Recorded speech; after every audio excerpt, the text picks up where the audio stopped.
Kia ora, hello, no mai, haere mai, and welcome in Dunedin Edgar Centre. The Otago Nuggets hosting the Franklin Bulls here tonight in Sky Broadband Rapid League.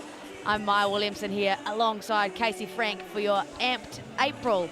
And it sure is that the Nuggets looking good thus far. The Bulls a little bit of chasing to do tonight, Casey. A little bit of chasing indeed, trying to catch this Nugget squad, which is sitting pretty at the top of the standings. The first time in a long time the Nelson Giants have been knocked off that top rung, chased closely by the Wellington Saints. Not too far behind them are the Hawke's Bay Hawks. Indeed, and the Rams and the Fire sitting tight down there will go down to the Franklin Bulls are in 10th, just 2-5 so far, Casey. Yeah, not the ideal start, but this Bulls team does have a bit of talent. Looks like a little bit of a lineup change for tonight's action. See if that doesn't end up being a change of fortunes for the win-loss ledger. It's been tough for them as well, typically playing their games with 6 guys, 5 at times as well. There they are in their purple uniforms, and Nuggets heading out in their blue uniforms. The starting 5, Coca Gray, Anderson, Vano, Nwafor, and Hughes. Nwafor guys has been a beast on the glass this year. It's going to be difficult for this Otago Nuggets team to keep him from going where he wants to go. Absolutely an electrical performance last week against the Rams. And Nuggets coming out tonight, Smiler, Martin, Stoddard, Freeman, and Bardsley as well. Don't know if we're going to have a time to get the head-to-heads because they are coming together quickly for this one, waiting for the photo. As the ball kid's coming out, take a quick look at the head-to-head for tonight's game. There we see 5 on a trot for the Nuggets. 32 shots per game, quite interesting. Leading scorers, Martin from the perimeter, and Nwafor mentioned his abilities down low, and very close in the points per game as well. So if the Bulls are going to pull an upset, it shouldn't take too much out of their statistical realm of possibility.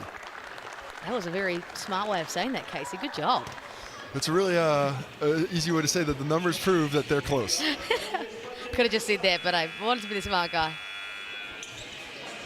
Great to have Christian Martin as well back in the mix. Great stint with the Fearing 3 Tall Blacks. And battle of the big men going to be interesting tonight as well. Max Stoddard proven to be a very capable one in Rapid League as we look at our match officials. Regan Ashley, Blake Rosanowski, and Leo Shaw. I'm a little surprised about Max Stoddard. Hasn't actually cracked a little bit more playing time in the NBL just yet. You know, the Nuggets don't have a ton of size up front, and Stoddard certainly has been producing on the Rapid League level. Here we go, folks. We're underway here in Dunedin, the ice box. That is the Edgar Centre. Smiler to lead the first position. It's not even that cold anymore. They got heaters in there now. Not like back in the day. It's still the ice box, regardless of how many heaters they have. And their ball will stay with the Nuggets.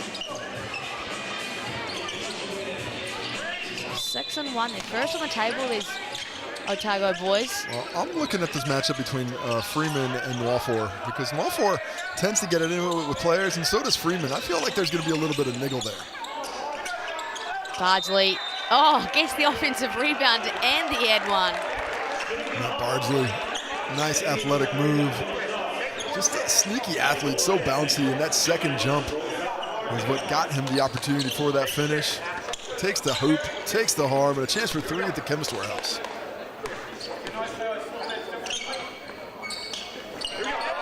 Doesn't look like missing, and the Bulls now will get their first position. Vano to lead that. A little bit of a 1-2-2 zone. Interesting kind of setup here, almost a 2-1-2. Coca Gray, Hughes. He can shoot that, it's a great look. It gets hot at times. He's just hit up to 4 3-pointers in a Rapid League game this season. Stoddard, the pattern drive right down Bloody Nose Lane, and the Nuggets are up to a 5-0 lead. And nice use of the left, drawing multiple defenders. Good challenge at the rim, but it didn't matter because of the soft touch of the finish. Gray receives that skip pass once again. The deja vu here, except he puts it up. Gets the foul and we'll head to the Chemist Warehouse. Just an interesting one on the sideline there. Marcel Jones tying his shoelaces. We may see an appearance tonight, Casey. Yeah, I would have sworn that it was in Marcel's contract that he's not playing Rapid League. He's coming off the bench. I would have sworn that you are not allowed to be over the age of 36 and play at Rapid. But good on him. Tip of the cap to Marcel if he's going to get out there and support his teammates. I got a feeling he might ride the pine and get a couple splinters in that rear end today for the Rapid League. I want to see it. I want to see Marcel Jones get a mugs. Coca Gray goes 2 for 2. Hey, the older the tread on the tires, there's only so many miles left. So you want to use them when they count. Oh, just getting roasted on national television. Hey, facts is facts. Martin from the corner. No good, but offensive rebound once again. Oh, Stoddard straightened his signs. Oh, a little bit of a hallucination of a Freeman cut there. Freeman going for the space out.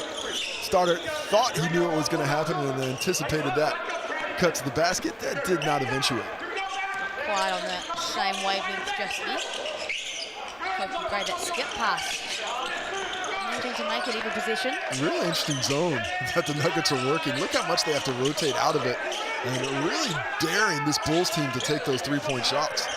Coca Gray daring one of his own, and it's all tied up again. Yeah, I'd rather see a 2-3 or a 1-1-3, something like that. The 2-1-2 is really tries to take away that interior, and I guess that's what they're afraid of giving up. Yeah, that is a big part of this Bulls offense is Christian Martin from the corner. He shows a little sally too. He's been playing well this season for the Nuggets, both in the Rapid League and the NBL. Great size and shows off that jump shot as well. Vano loves it for the 3-ball. No good. Doesn't look like the Nuggets are going to pull out of the zone. They're going to continue challenging the Bulls to hit shots. Bardsley doing what he does best and drawing the fouls, but yeah, it feels like the Bulls have had every open opportunity they want from beyond the arc. Especially when they get into multiple passes. Swinging that ball from side to side, you can see the effort that the Nuggets have to make on that rotation, getting back and forth from the free throw line. So if I'm the Bulls and I see that the Nuggets are in that, I'm just passing that ball around the perimeter for days, make them chase it. Absolutely, those skip passes just managing to get off every possessions. Max Stoddard likes that. That's just too easy for the big man. That's a tough matchup. On that one, I believe Zion Anderson was in there, but Stoddard's got so much size, finishes with the left hand. When he got to his spot, he knew he had the advantage. Corey Perry, the Pukekohe stalwart in the game. Fantastic flow in that family. Perry family has maybe the best mullets around. Oh, there's no arguments about that. And again, that 3-ball just looking open for Franklin as they try to keep it alive, but Nuggets now pushing in trans. Smashing the offensive glass. Those extra opportunities aren't leading to advanced scores, though. Husk in the mix now as well. Can always trust Martin in the corner. Here he goes. Little fade away. Can't get that one to go. Here come the Bulls. Not a lot of touch yet for Casey Noir. 4 and cookies. Oh, and Max Stoddard slams it down in transition. What a play. Starts with that Bardsley steal, just snatches it from Perry. And then a nice pass, threading the needle a bit to Stoddard, who takes off in stride for the rim man. Just like you said, Casey, a lot of ball movement here for the Bulls. Oh, ball swings back to Zion Anderson, all alone in the corner. And another one, offensive rebound. Did a great job on the glass. This zone is really challenging the Nuggets to get out and contest and come back and get the offensive rebound. Noir finds Hughes in the corner. Oh, so many bites of the cherry, but can't convert. I think that's going to stay here. Nice play, Cody Perry. Knocks it out of Bardsley's hands and off the leg. Bardsley, he thinks there might have been a bit of contact. Corey Perry, 23-year-old out of Franklin.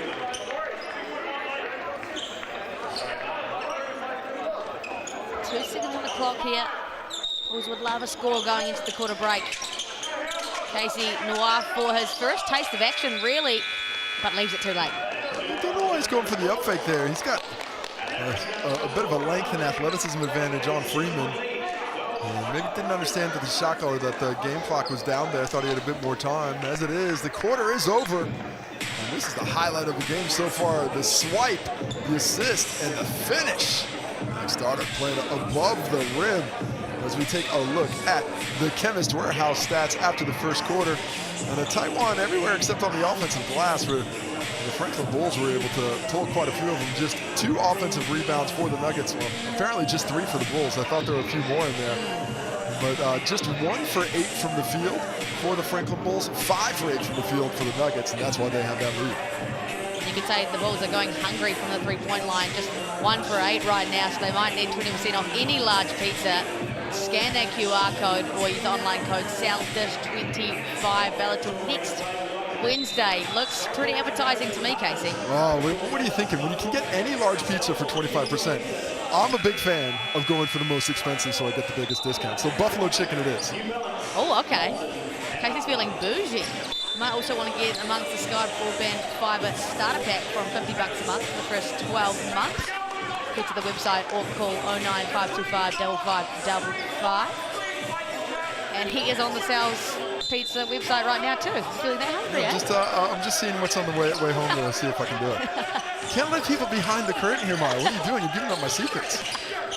It's about time someone did. You know, Miles isn't going to give up the secrets just in mine, but I will. Oh, and Marcel Jones, he's in the game, Casey. Well, good on you, Marcel. You are a better man than I. That is dedication to your team. Still the Young Guns getting it done, though. Vano just leaves it short. And Nawafo being kicked off the glass here. Oh, but the steal, active hands. And come back and attack and let it fly again. Nawafo yet to score. Marcel Jones for a taste of Rapid League action. Rapid League, give me buckets. Wherever Marcel Jones is playing, he is a professional scorer, as we see the Perry foul in the backcourt. But a big triple for the Bulls as they try and work their way back in this game and find themselves a W in the Rapid League, which have been few and far between this season. Just 2 wins for the Bulls so far. They've got Ethan Russ back for some coaching reinforcements. Well, fantastic to see Ethan back in the league, and his shooting ability, his gravity on the perimeter certainly changes that half-court offense for the Bulls. Let's see if they can get a little bit more activity from deep with him in the lineup. Noel McDowell on the floor now as well. Caleb Smiler spins and... Oh, no. Caleb Smiler's teammates, everybody except for Christian Martin, knows you're not supposed to dunk that. Once the whistle goes, you leave it on the rim. And there you see the apology, because that would have been a three-point play for Smiler. Instead, he gets a couple of attempts from the Chemist Warehouse. That is quite hilarious whenever all your teammates are disappointed you went for the dunk attempt. Smiler buries that one from the Chemist Warehouse, the 22-year-old out of Waikato. Sister Kaylee Smiler just announced for the Tulfern squad ahead of their Trans-Tasman throwdown in May. Excitement is palpable about that one. Nice to see Australia coming back. Tall Blacks and Tall Ferns having some fantastic matches against the Aussies. The go screen there from Casey Nawafo. Christian Vano at the rim, much better activity for the Bulls. Nice kiss off the glass. I mean, that's a full-speed drive down the lane, but the body control to get it up off the glass at the right-handed finishes. Well done. Rusk draws a lot of contact there on Vano. That's just holding on to this momentum.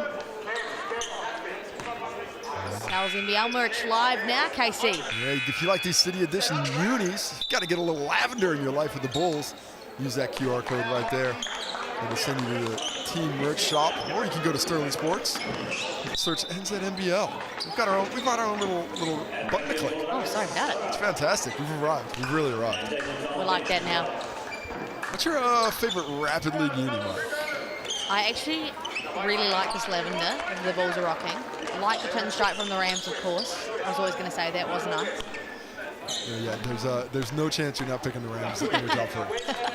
The Phi is an interesting one, but I actually quite like the color combo. Actually, the Nuggets have another version of this that's part gold, and I prefer that one. It's that sort of white and gold. Yeah, you see the tartan a little bit better. Yeah, I do like a little swan dry action they got going on. I do. I'm a big fan. Very clever. For yet to score, but of course, on the offensive glass he is. Smashing the glass. Hughes buries one from deep. And the Bulls are back within touching distance. That's when you want to go out to the perimeter. Off the offensive rebound, defenses collapse. Look for those shooters on the perimeter. Find those angles. Nice run of play there by the Bulls. Stoddard finds a cutting Freeman this time. Smiler to Rusk. Oh, it's everything on the infrastructure will go the way of the Bulls. Bulls lifting up the intensity on the defensive end. And sort of just grinding this Nuggets offense to a halt. Just 3 points in the quarter for the Nuggies. Great, takes that baseline. There he is, Casey Nwafor. He's bouncy down the lane, makes it look easy. Defense is drawn. He steps into that dunker spot and does exactly what you're supposed to do from there. Punch, screen, and pop for Max Stoddard. Just too long. It's all tied up now. Bulls could take the lead here. Anderson, well defended by Freeman, but Blake Rosanowski saw different. Right. Thought that one, it looks like he just lost it from here, but we don't have a great angle on the screen, so no argument there. Of course, if you're going to use an argument up in Rapid League, you're really just playing with fire. Save that one for the NBL. Yeah, save your energy. There's a little bit of a time slip. Deja vu, somebody slipped the Matrix. Nwafor slips out of that one. All movement aplenty for the Bulls, and another foul awarded against the Nuggets. Yeah, for a second it looked as though Christian Martin was going to get away with that, but a lot of contact on that drive. Good whistle eventually blown. Bulls ball on the sideline. Next foul by the Nuggets. Bulls will be shooting free throws. Actually, that's the third one, so it should be now. Or yeah, sorry, that's the Bulls fouls I'm looking at. I've got it straight. Suss it out. Perfect. Well done, proud of you. As am I. Marcel Jones back for some more. I think the Sky Broadband Rapid League he must be. And is that going to be a 5-second violation, I believe? That's the 5-second right on the cusp. Well, I think it might have actually been offensive an foul. offensive Yeah, foul. sorry. Trying too hard to get open. Unfortunate timing on that push-off, right when the backdoor cut opened for Coker Gray. Fortuitous, though, for the Nuggets who've struggled this quarter. Tied up, it could stay this way heading into halftime. Smiler. Massive skip over to Martin. Finds Stoddard all alone. Uh-oh, danger zone. Stoddard's jumper has been smooth in the Rapid League. He's up to 9 points now. Half of the scoring done just by him. And the Bulls coming back to attack this zone. Freeman trying to be active. Perry finds Coker Gray. Patrick Freeman is in all the passing lanes. Yeah, really nice late rotation there. Looked like Jones had the open passing angle, but Freeman comes from the top of that zone to cut that angle off. He's the last one to touch it, so the ball will stay with the Bulls.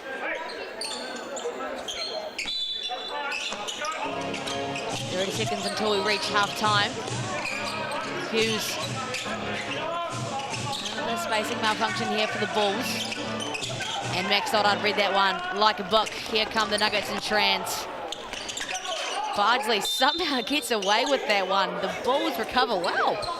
He was attacking that rim there. Nice late defense there by Perry to make that a more difficult finish. And all the passing angles were cut off. He did well to defy gravity for a half second and just drop that one off. But eventually off the Nuggets. I think Shin will go with. Could have been anybody's part. It happened so quick. Anything low. Bulls with what you'd assume is the final position of this quarter. Zion Anderson, nice footwork.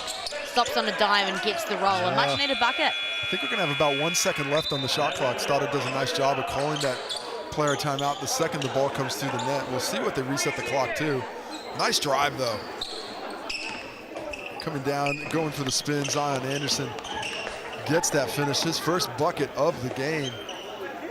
Cuts that deficit to 1, and thanks to the DNZ player timeout, you can get a ticket to the big game as well. Scan this QR code for a chance to win tickets to any of this season's games, but get in quick. Season's coming to a fast close. They're already in week 6. I know, I can't believe we're in round 6 already. Time doth fly. I think that was Shakespeare. Only Yeah. because I put the doth. Yeah, nice. Yeah, definitely. That was in Othello, wasn't it? I think? Yeah, I think when he was talking about DNZ player timeout. Yeah, makes sense. Yeah. Max Stoddard, ball launched to end the quarter. Too long, and the Nuggets head into halftime with a mere 1 point lead, Casey. Slender as it is, they will take it.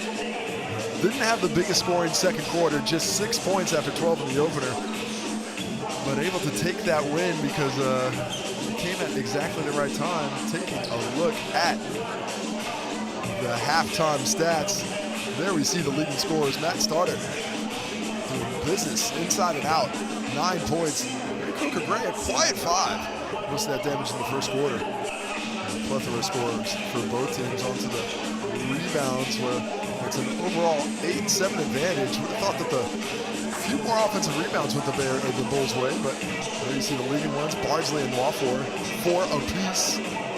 Doing work at the top of the table. The assist, Casey Nwafor also got 2 assists, one of those off an offensive rebound. 3 Nuggets with 1 apiece. No blocks in the game, because you don't want to play defense in the league. They're a little bit of defense. A couple of steals. Bono, Bardsley, Stoddard, and Perry, 1 apiece. Taking a look at the shooting percentages, Otago at 50%, Franklin Bulls at 40%. The extra turnover of 4 for the Nuggets against the Bulls has enabled the Bulls to stay with them. All stats, of course, brought to you by Chemist Warehouse. One that stands out to me as well, Casey, 3 for 10 from the three-point line for the Bulls. They've been able to shoot plenty from beyond the arc, and most of them uncontested as well. Is that something the Nuggets are going to change, do you think, coming into this third quarter? I mean, you look at this Bulls team, they're not a team overall that really wants to shoot the ball. From the NBL to here. And so what do you do with the team when you want to get a win? Make them feel uncomfortable. They're in this 2-1-2 zone with a lot of rotations. They're giving up those passes out. So this is strategic. They want the Bulls to continue to concentrate on the perimeter game. Why? Well, because then you're not throwing the ball to Casey Nwafor inside. He's been doing damage. Then you're not seeing those drives into the lane, attacking the defense of the Nuggets. And up to this point, it's worked, if barely. Yeah, only a 1-point lead for the Nuggets. So interesting to see what happens here in these next 2 quarters. 8 minutes of basketball. Just in that case in Nwafor, only 2 points for him tonight. Averaging 7 points a game and just almost 7 rebounds as well. But affecting the game in other ways. 4 rebounds, 2 assists, and a lot of activity on the interior. Just the 2 shots, so he's shooting pretty well at 1 for 2. Underway here in the second half of Sky Broadband Rapid League. Of course, Sal's NBL still to come at 7 o'clock as well. I believe Freeman, too big a feat. Yeah, steps on the sideline there. Just a late developing angle. He needed another half dribble to drop that off into the dunker spot at the dots, but didn't have enough time before he stepped on the line. Nuggets opting to stay in this defense. Coker Gray now up to 7 points. A nice drive there. Fast closeout by the Nuggets, taking away that 3-point shot, putting it on the floor, coming back to the left hand for finish. Nice bit of elusiveness on the drive. Nuggets now chasing the Bulls. Stoddard finds a gap. Coker Gray active, but Max Stoddard just uses his footwork nice off the glass. Footwork's the word too. Gets in there, nearly loses on the drive, but regathers himself and underneath. Nice shoulder fake to the left shoulder that gets Nwafor on his toes, enabling that left-handed finish. Area point guard now. Skip passes aplenty. Some more for the Bulls. Zion Anderson collects, gets his offensive rebound. I think that was Nwafor coming from behind to get that one out. They were both battling for it, but nice attack on the glass. The Nuggets trying to come back at him with it. Too easy there for Max Stoddard. Left all alone. You just can't leave that man by himself in the paint. And the Bulls late in transition despite that make. Need to rotate a little more quickly. Active at the passing lane once again for the Nuggets. And here it is, some more. Caleb Smiler knocks that one out of Casey Nwafor's hands. Seeing good activity from the Nuggets defense here in the first couple of minutes. I think the fatigue might be kicking in with that zone that they were playing in the first half. But they're back to the man now. And it looks like they're feeling a little bit more comfortable locking up this way. Payton Hughes a little bit too open for his liking, I think. He was expecting somebody to come by to challenge that one, but got stuck in the freeze. There he is again. Trying to find Nwafor. Well defended by Bardsley. Giving up size down low, but not giving up any effort. Rano was a little bit lost. He looked to pass to Nwafor, maybe lay it up, don't know. Maybe look at the rim. Yeah. You got all the way down there, at least look at it. All eyes were on Nwafor, but the Bulls are going to give up another foul in transition. And of course, it's going to be Max Stoddard that was leading the chase there. Max Stoddard grasping this rapid league opportunity. Once again, I thought he was going to be a nice signing for the NBL when they snuck him away, brought him down south, especially in the wake of losing Jack Andrew up to Taranaki I thought he was going to be a player that was going to step in as a local and absorb some of those minutes on the interior. Hasn't quite panned out that way, but the season is still young.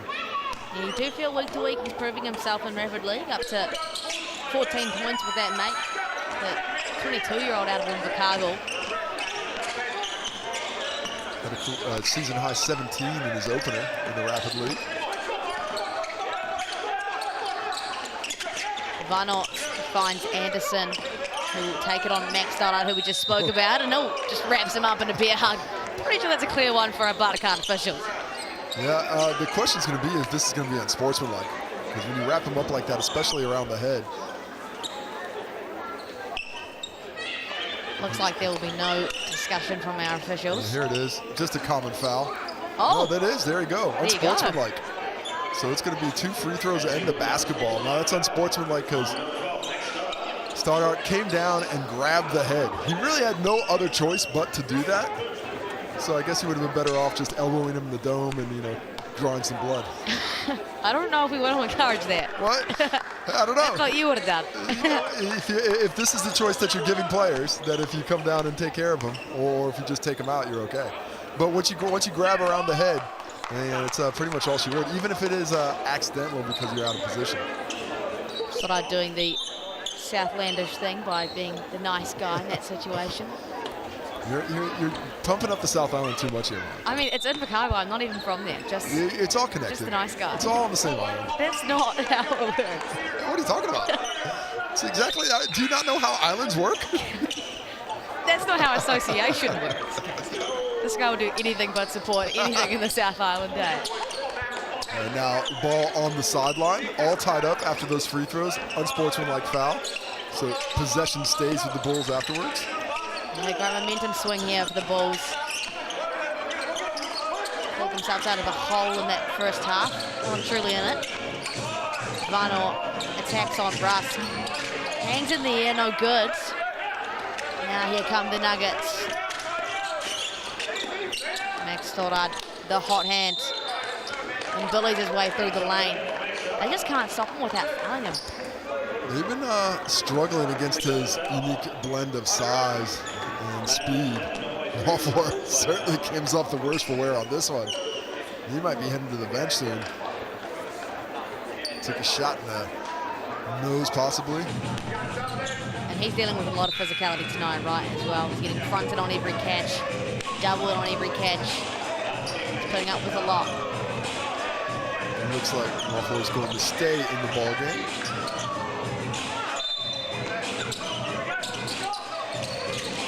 Bardsley to Martin, the Rapid League leading scorer. Patrick Freeman from deep. Well, it's just a bad defense there by the Bulls. You have to know the scout. Freeman is going to catch and shoot on that handoff. Half the trail and you go under way too much time. Great timing for the Nuggets. Freeman averaging 7.5 points in Rapid League. A couple of rebounds to go alongside that. Bulls. Now shot clock winding down once again. Vanot. Looks like we've seen this movie before. And a gang rebounding effort there for the Nuggets. Oh, Patrick Freeman threads the needle. But Rusk, he just sells it. Well, nice run by Russ to make himself available. Can't get the finish. Freeman stays on the glass, but an empty possession despite the spectacular pass. Zion Anderson with a 3 ties things up. A seesaw of a matchup so far. Aggressive with that jump shot. Barson was in pretty decent defensive position, but he did not care. Stoddard, the deadly shot fake, bullies his way through. And just leaving a couple on the glass there are the Nuggets. It's a couple of bunnies that went bouncing for the Nuggies.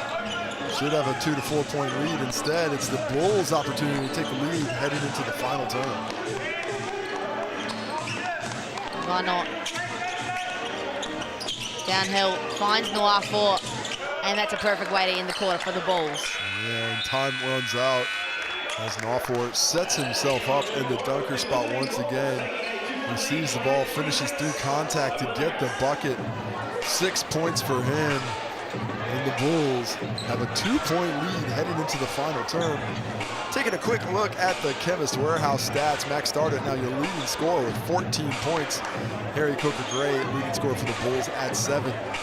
Leading rebounder, Casey Nwafor with 6, Matt Bardsley with 4.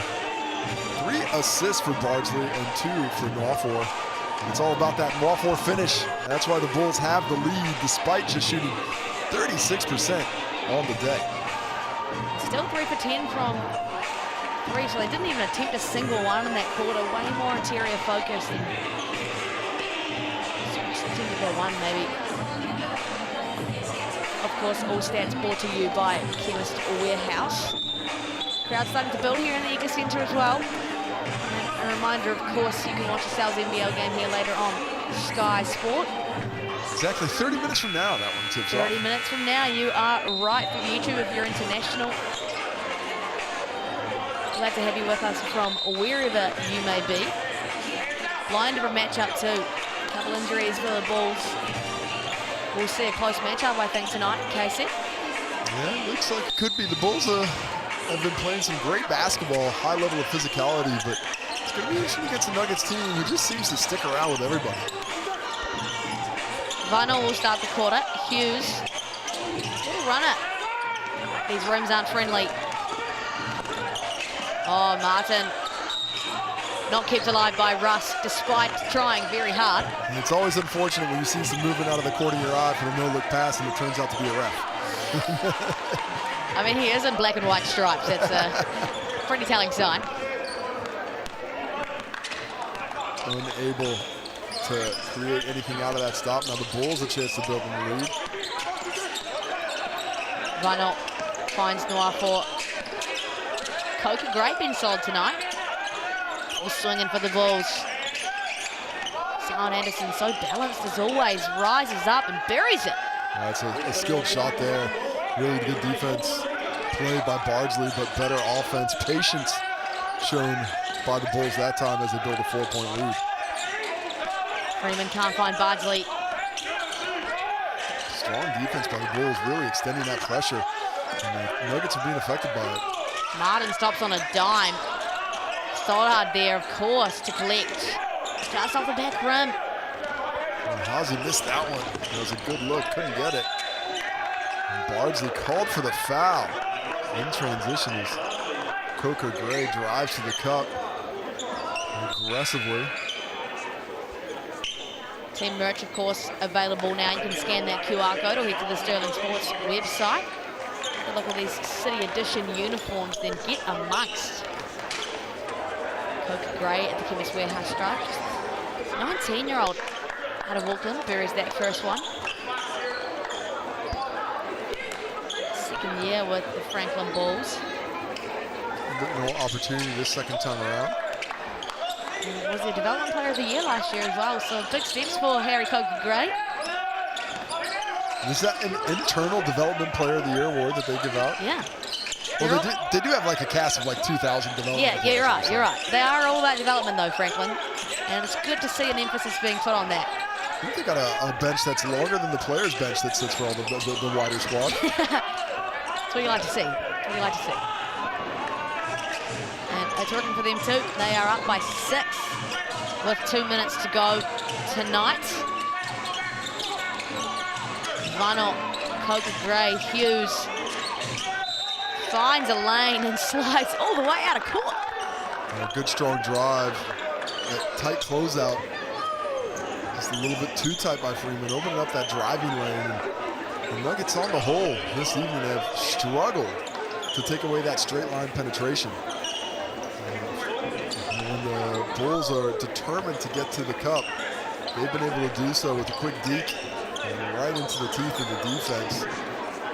And that has taken away the fantastic defense that the Nuggets have played on the perimeter, holding the Bulls to just 3 for 11 from deep. But the Bulls have just shied away from the three-point shot here in the second half. They were getting them up early, but here in the second half, they've changed their mindset, changed the strategy. We're going to attack the rim, we're going to eschew the three-point shot and just concentrate on other things. Has worked in their favor too. Taking advantage of this man defense as they go 8 for 8 from that Chemist Warehouse stripe. Definitely a contributing factor to this lead they hold. 8 points now. Oh, and whistled for the foul as Peyton Hughes, but loving this defensive activity in the passing lanes. Nothing wrong with that hustle. I thought that was a free ball. Looked like he closed that lane nicely. The Nuggets not doing a good job of getting that bottom foot in front of the defender and almost posting up on the wing. They're trying to cut straight to the basketball, and the Bulls are outworking them on that line, making those passes difficult. Need a strong position here, do the Nuggets. Who else would you go to? Nwafo had the block, but foul whistled first.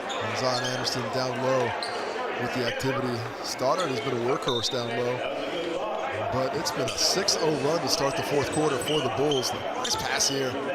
Smiley gets it right in there. Nwafo times that well. But off to the Chemist Warehouse regardless. That's just who you need to go to. Max Stoddard, 15 points on the night now. 3 rebounds to go along with that. Spent last year with the Rams, 11 Rapid League games. Had some really good showings there too. Has shown his ability in Rapid League. Continues to do so. Smiler left all alone.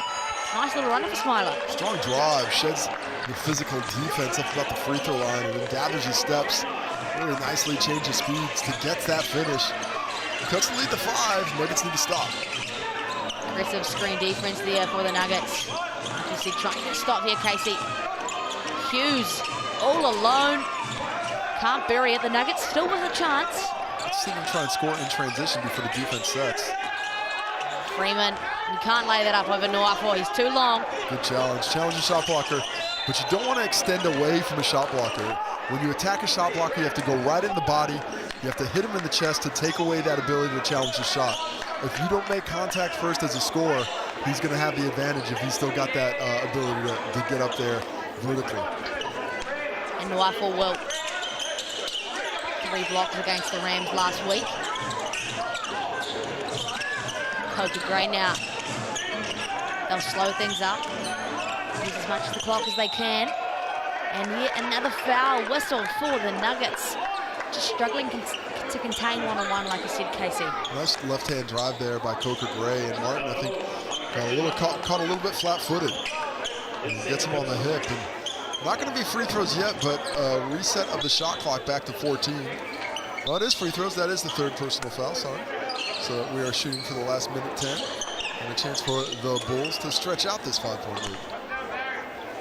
Bulls still perfect from the Chemist Warehouse strike. And they maintain that.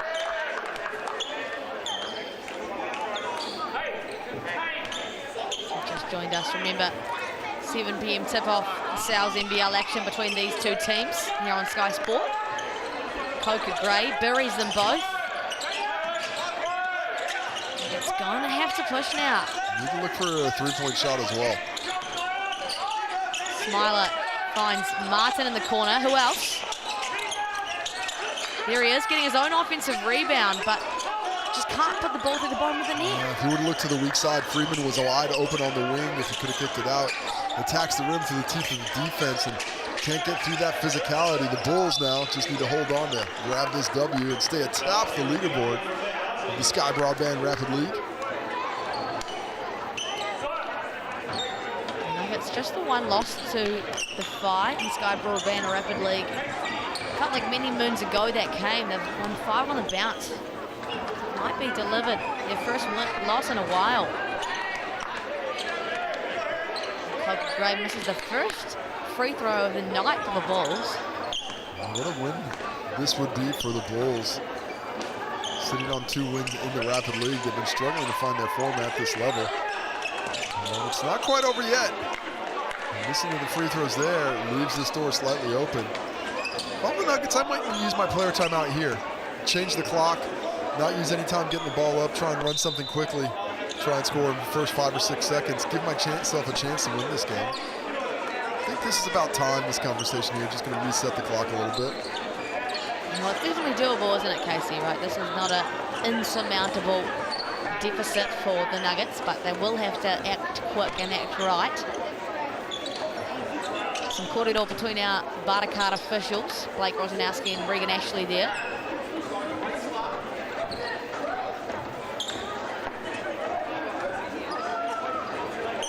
Not a hard day's yakka for him. He's been putting in the work down low.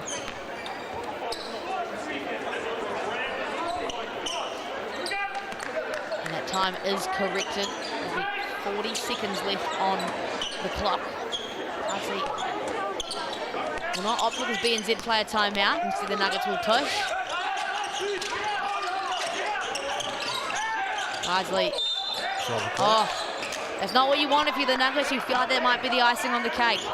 Yeah, Bardsley had that look there. Didn't feel comfortable just letting it fly. I wanted to put a shooter in that spot so Freeman could just catch and shoot it. Might have been a better option, but Bardsley more comfortable on the drive. Shuffles the feet, unfortunately, and foul time becomes even more precious for the Nuggets. Hughes. Oh, into the hands of Bardsley. A timely bucket there for Bardsley. Back to 5. Unlucky not to get the end one. I thought Coker Gray was moving around a bit there. And the contact certainly happened. 20 seconds now. Nuggets looking for the foul. A good foul there. Yeah, Russ fouls just in time. Not out of arm's reach. It's going to be tough, though, for the Nuggets. Still have a chance. 5 down. Go 1 for 2 here. You're only 2 shots away from tying it up. And that is certainly doable in 20 seconds. Hughes at the Chemist Warehouse stripe, buries that one. Never looked like missing.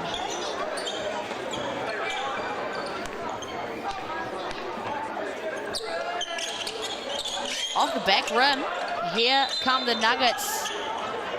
They'll use their BNZ player timeout, like you said, KC. Save some time. And it actually makes it a little bit more realistic that they're going to be able to pull off this victory. They can get a quick shot here. But before they get that quick shot, why don't you take a quick snap of that QR code? Get yourself a ticket to the big game. Thanks to BNZ. It's behind that next generation of Kiwi baller. And who knows, if you get a ticket to the big game for your school group, community group, church group, or any other kind of group. I think last game we didn't get a group of zombies. Like, you know, you just... If you can get a group of zombies, they might not be the best fans, but it could be a good time. Be an interesting watch, that's for sure. The Nuggets now going to have to pull off something special. Martin finds Freeman.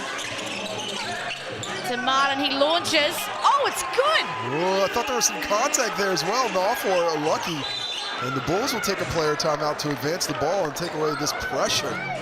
Nice response from the Nuggets. Defense was solid from the Bulls, but the Nuggets didn't give up on it. Eventually get a makeable shot. We'll have one more chance to get your ticket to the game. Once again, scan that QR code. Get amongst ourselves NBL, an electric atmosphere. We just had Mad March. It's now amped April. And if I did previously say bring a group of zombies, I'd like to renege on that. I don't want any zombies coming in. Okay, keep taking that back, everyone. I must have been in a strange mood that day. I think you're always in a strange mood. Once again, secrets. Sorry, Casey. 13 seconds on the clock. Bulls 3-point lead, and the Nuggets will concede yet another foul. With 13 seconds left, you get that catch in the corner. You almost want to try and get that trap first. You know, you've got that built-in extra defender. If you can get a second defender there, just give it a 1, 2, 3 count, and then foul. But what a golden opportunity there to try and get that turnover. You're definitely playing with fire. You don't want to waste too much time, but you do want to go for a steal. Felt like they could have been in the position where they might have had that opportunity. Nonetheless, Coker Gray buries it from the Chemist Warehouse. Buries both. And that could do it here, KC. The Nuggets going to have to pull off something miraculous. Freeman can't bury it. And that's going to be not the end of the game, because we've got yet another foul in the half court. The Nuggets doing all they can. They're throwing everything at the wall right now. Stretching it out. This is just actually going to give the Bulls a chance to get a couple extra free throws, because straight to the Chemist Warehouse stripe we go. And just adding to that points tally. Hoping the Bulls maybe creep a little bit closer to first place with points percentage being the big key with all those teams up at the top. A lot of teams tied on 2 losses now. Yeah, absolutely. And as we know, every point counts, right? And that includes these Rapid League earnings. Nobody started the clock, so Waffle gets an extra bucket. He was about to give up on the play. Thought he got fouled too. Instead, it's 2 points. Waffle will take that one, absolutely, and the Bulls get it done here in Otago. 41-34 as your official final score. Thank you so much for joining us, and we'll see you very soon here on Sky Sports Sales NBL action. The Bulls taking on the Nuggets.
Kia ora, hello, no mai, haere mai, and welcome in Sal's NBL action here on Sky Sport. It's round 6 already. It's amped April, and the Otago Nuggets tonight are hosting the Franklin Bulls in the Edgar Centre, the Icebox in Dunedin.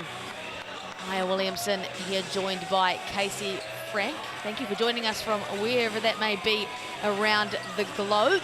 The Nuggets coming off back-to-back losses, Casey, and the Bulls coming off a win. Your quick thoughts on tonight? Well, the Bulls are playing fantastic defense. The Nuggets, when they get their offensive going, they can be a problem. But the big question tonight for me is who's going to be able to lock down the opposition and take them away from what they want to do most. An essential part of that game is a defensive effort. The Bulls coming away with a win in the Sky Broadband Rapid League not long ago.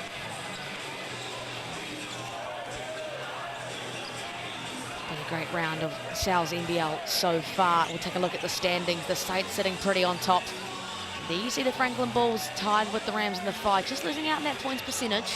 Yeah, you see those top 4 teams pretty much right on top of each other. Everybody in the top 6 with at least 5 wins. And there's the Otago Nuggets. They're just outside the 6 on 3 wins, chasing the Airs and the Jets sitting on 4 wins. The Sharks got those couple of wins, and the Giants and the Panthers still hoping that O's going to go. Big news coming out of the Giants threshold. Bryce Johnson being released as well. Back-to-back imports being released. That is unfortunately the way ball bounces when you're 0-6. Hoping they'll change the fortunes as we take a look at this week's upcoming games. The Sharks tomorrow in Tauranga. The Jets hosting the Hawke's Bay. They lost that game to the Hawks earlier this season, so looking for some revenge there. Bulls with a doubleheader. The southern swing, but swinging right back up to Franklin and bringing the Sharks with them before we get one of the battles of the South between the Rams and the Nuggets this Sunday on Sky Sport Open, or just Sky Open. And the Cows Cauldron, of course, as well, your favourite gym in all of Aotearoa, Casey. That was sarcasm, but I accept it. Over to our starting 5s now. Hardy, Cameron, Rusbatch, Okwera, Galoga. How good is it to have Ethan Rusbatch back in the league? And how good it is for the Bulls. His 3-point shooting really stretches the defense, changes this team's offense in the half court, and lifts that offensive threshold that they can reach. Coached, of course, by Sebastian Gleim, who we caught up with moments ago. The Nuggets are always a tough proposition at home tonight. Tell us about your preparations and what you need to do to get the win. We had a little bit longer time, so after the game against the Rams, so we focused more on us, and the last 2 days we prepared as good as possible the Nuggets. Really important is that we find our resistance from the beginning and play them well. Great offensive team, tough to play here, so it's more about us, that we do that in our identity well.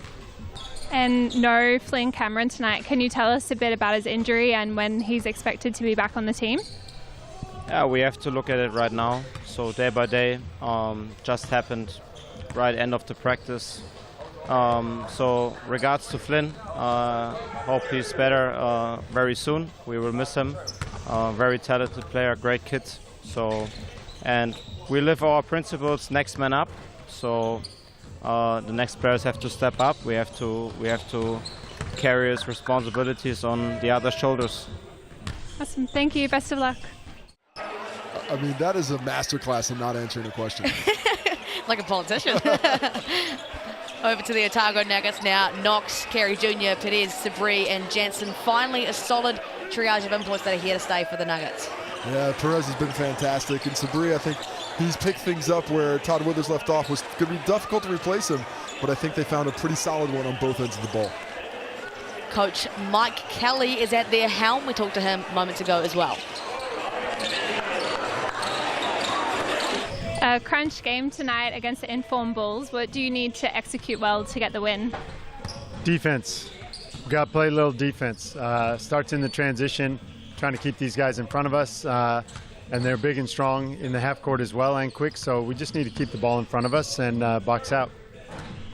Tell us a bit about Don Carey Jr. and his importance at both ends of the court. Yeah, DC's been really good for us. He's a great voice in the locker room and on the practice floor. has some great experience at high levels, and his skill is very good, shooting the ball, pushing the ball. He's a good defender. We need kind of both ends out of him all night tonight. Awesome. Thank you.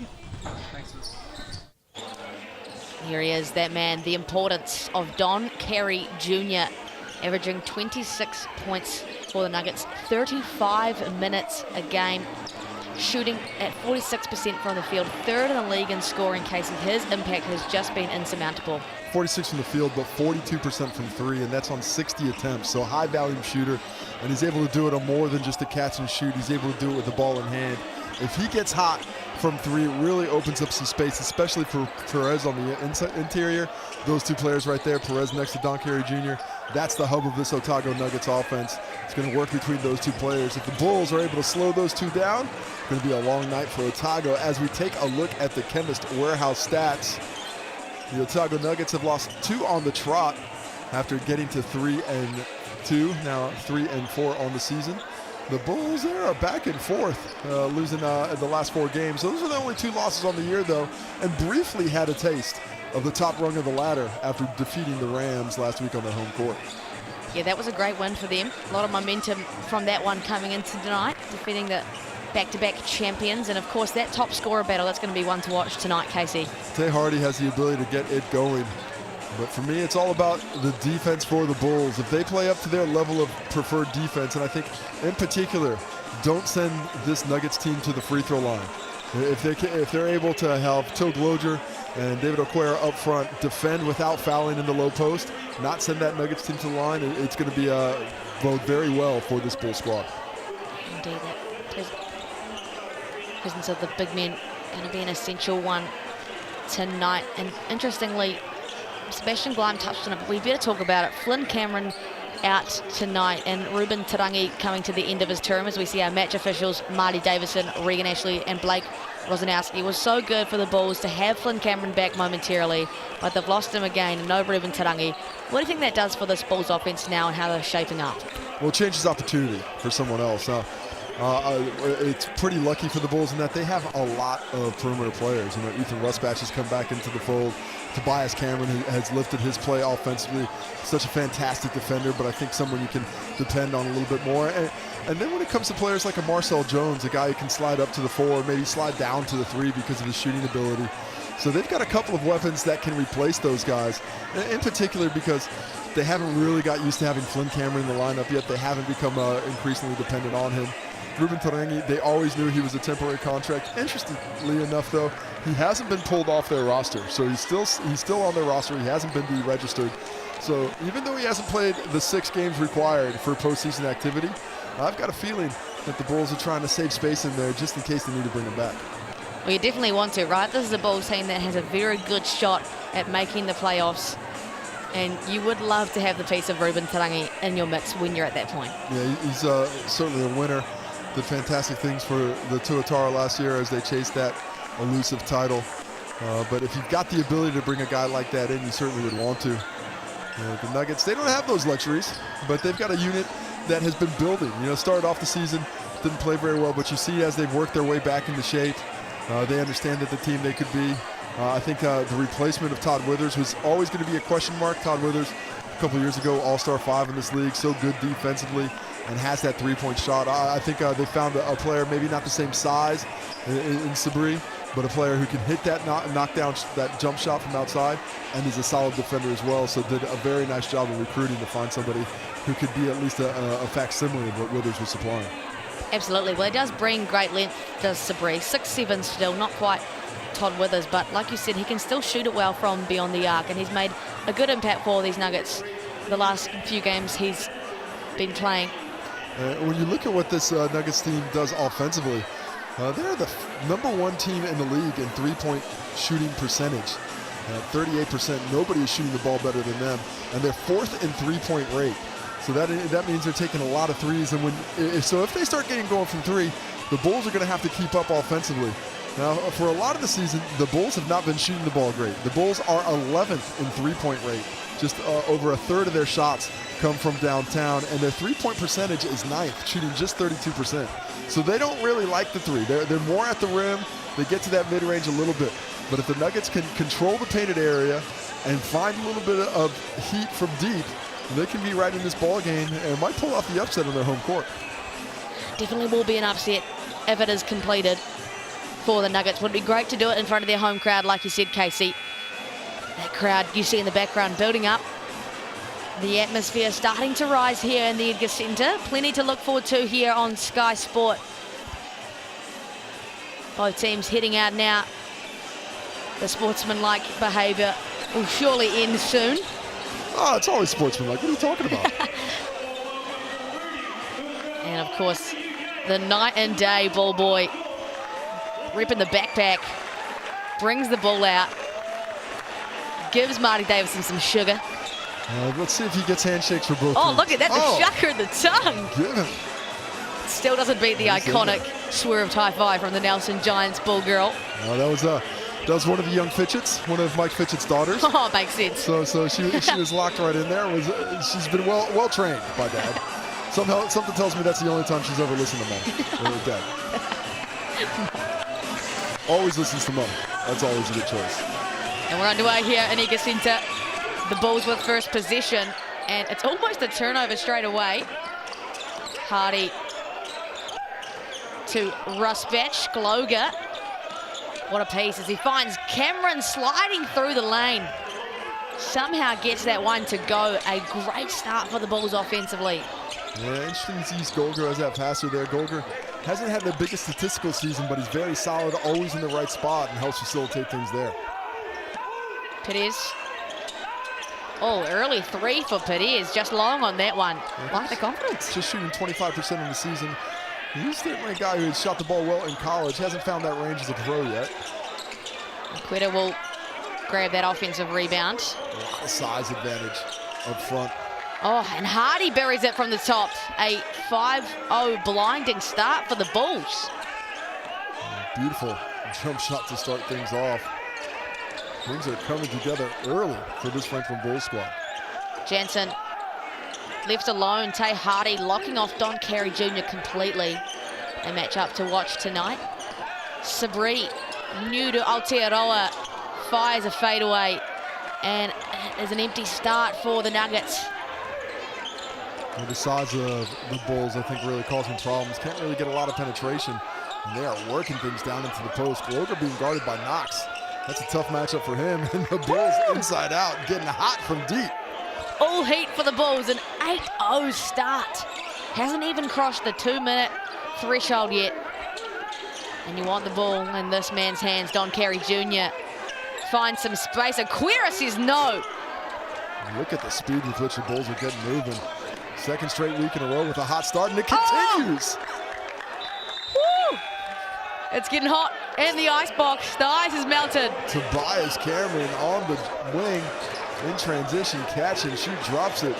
Sebastian Glahn doesn't like something that's going on. I don't know what you don't like. You're up 11-0. Leave those refs alone. Concentrate on what's going right. Don't poke the bear when things are going good.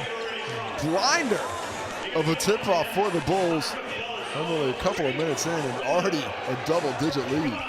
And great looks too, right? Two uncontested looks in transition for Tobias Cameron. Tay Hardy had a look himself as well. And all empty for the Nuggets. Don Carey Jr. with just one shot attempt so far. There it is, the Sal's QR code that we righteously provide you with every week. 25% off any large pizza.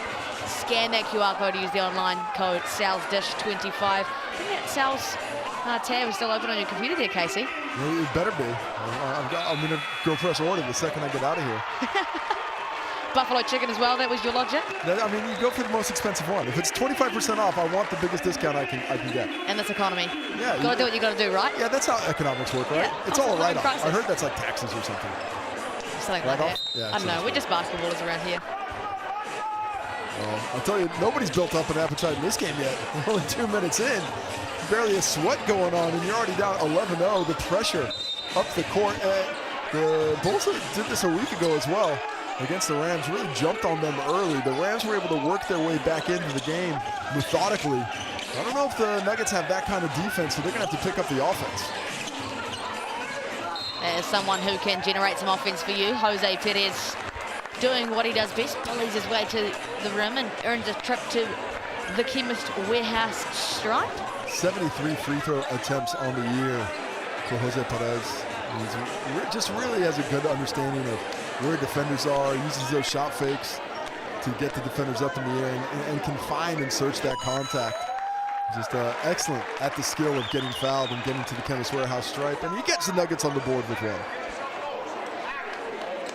Shooting just 67% from that Chemist Warehouse stripe on the season. 27-year-old out of the Bronx goes 1 for 2, and they trail by 10, which doesn't feel real to say in 2.5 minutes. Can happen quick. Tobias Cameron had the hot hand. Oh, Rusbatch left all alone. That hot streak diminishes. Gloger can't get that offensive rebound. The Nuggets probably thanking the basketball lords on that one. Really nice find by Tobias Cameron on that skip pass. Ethan Rusbatch sat there open for quite a while. I think the Nuggets would consider themselves lucky that one didn't drop. Yeah, it's a guy you don't want to leave open. 33-year-old Ethan Rusbatch. Tay Hardy goes down hard. Jose Perez off the front rim, doesn't get the foul call. Tay Hardy now in transition. This is dangerous. Finds Ethan Rusbatch. There he is, that man from the corner. Doesn't miss 2 in a row. Yeah, second time's the charm. You're going to give him open on one side, can't give him the open the other. And if you're going to leave anybody wide open on the court, I'm going to say don't make it be Ethan Rusbatch. Find somebody else. Yeah, would not recommend shooting 37% since his return, as Darcy Knox answers with one of his own. Unselfish play there by Don Carey Jr. He gets into the cup, draws his defenders, had a layup opportunity, but kicks it out. Darcy Knox can't keep it on the other side, though. Just fortuitous the way that one worked out. Oh, my. That is a crusher for Darcy Knox. He was already starting the fast break and celebrating the kick ahead. And all of a sudden, Till Gloker says, oh, I still got this one? Oh, thank you. I'll head to the Chemist Warehouse stripe. Thank you very much. He asked Darcy Knox, do you think you're starting that fast break? And Till Gloker said, 9. Oh, jeez. Cheap shot. Cheap shot, Casey Frank, as he misses that first one. 68% free throw shooter, averaging 11.5 points, 5.3 rebounds, and just under 25 minutes a game. Buries that one. Stats don't jump off the board, but he's in the right place at the right time. Always solid. Good, really good positioning down the defensive side, and it is keeps that work rate high, especially on the interior for this Bull squad. Definitely an impact player. As Tay Hardy whistled for a foul. He's going to have to be very physical with Don Carey Jr. tonight. Jensen back to Carey Jr. Has a bit of an advantage, but the offensive foul called against Jensen. We've seen plenty of that this season, Casey. Yeah, I was didn't have my eye locked into that contact, but that has been a point of discussion between the teams and the officials. They want that freedom of movement. Once you set that screen, you can't move. Don't leave him alone. Oh my gosh, the quick release, the Sally, it's everything for the 32-year-old. Do not leave Rusbatch. Find somebody else. Oh, and that's the tail of the tape so far, oh, that's Casey. That kind of night for the Nuggets already. It is not started off well, and the Bulls playing at just a higher level of energy and execution right now. Plenty of basketball still to be played, but the Bulls are looking good. Okwera, they just cannot miss, Casey. Well, Darcy Knox is matched up on Okwera there, and he just turns and sees. He's like, I don't even notice this guy when I'm shooting my jump shot from 14. Oh, I had a defender in front of me? Not sure. And the Nuggets continue their dirty day at the office, a turnover. And remember, they used that timeout early, so they're going to figure this one out on their own, and they are not figuring it out on their own. Jaggers. Draining threes. It is an offensive explosion. 23 points. We're not even 5 minutes in. And only 4 points for the Nuggets inside 5 minutes. Perez left all alone. And you can't answer, can the Nuggets? Jalen Sabri pulls something out of his pocket there. A well-needed bucket for the Nuggets. Felt the contact, but it was hustle on the offensive glass, and that's what they need to pick up. The execution isn't great, but the hustle is poor right now, especially in comparison with this Bull squad. As Tobias Cameron hit the weight room a couple too many times. That's a great, oh, he's gone all the way up into the bleachers, and the next generation of Kiwi ballers there fetching it. It's a great stop though for the Nuggets. They needed something to stop this blinder of a run the Bulls went on. I like bringing Matt Bardsley in off the bench. You know, he's an energy guy. He can lift and match that intensity that the Bulls have early. 15 minutes off the bench this season for Bardsley. And a real good impact player, like you said. 29 years old now.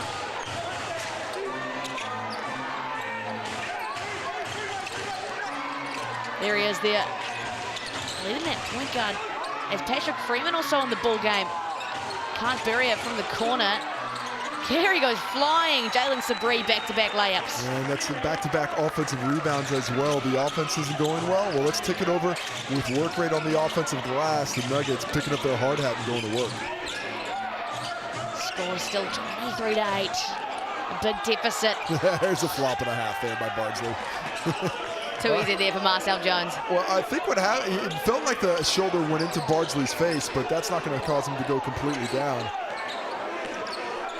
He'll try and sell time and time again, and Jose Perez just settling the ship a little bit. Well, it looked like they expected the baseline double to come. Ethan Rusbatch in the corner again. Stop it. Stop it. Cover this man. It was a year ago, I believe, that Ethan Rusbatch got off to a similar start in this building for the Bulls. Hit about 4 threes in the first quarter. I think he likes he likes it when it's frosty.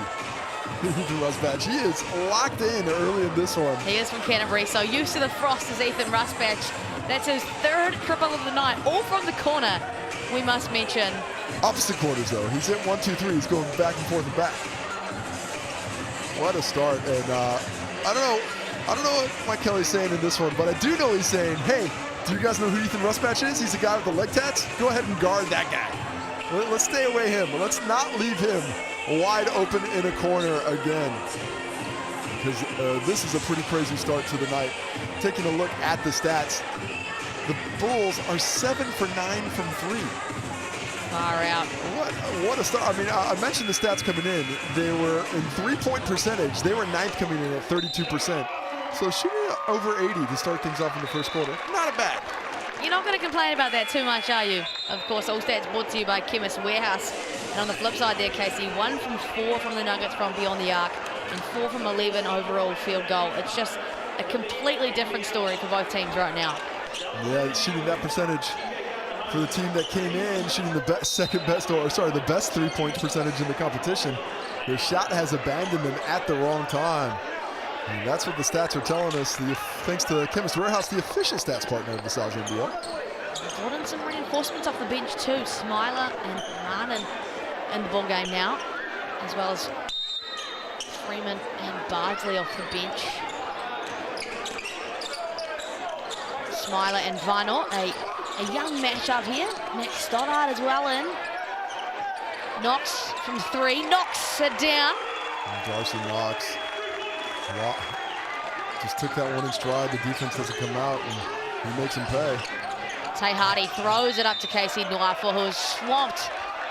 And again, the Nuggets are whistled for a foul. Saw this in the Sky Broadband rapidly. They just could not contain without fouling. Well, look how small this Nuggets team is on the floor right now. You know, Max Stardick's the biggest guy, but guards all around him. And I think Coach Kelly, he's gotten a little sick about the rest of the squad. He says, all right, I'm going to get some guys who are going to go out here and work. Get my Rapid League squad in there.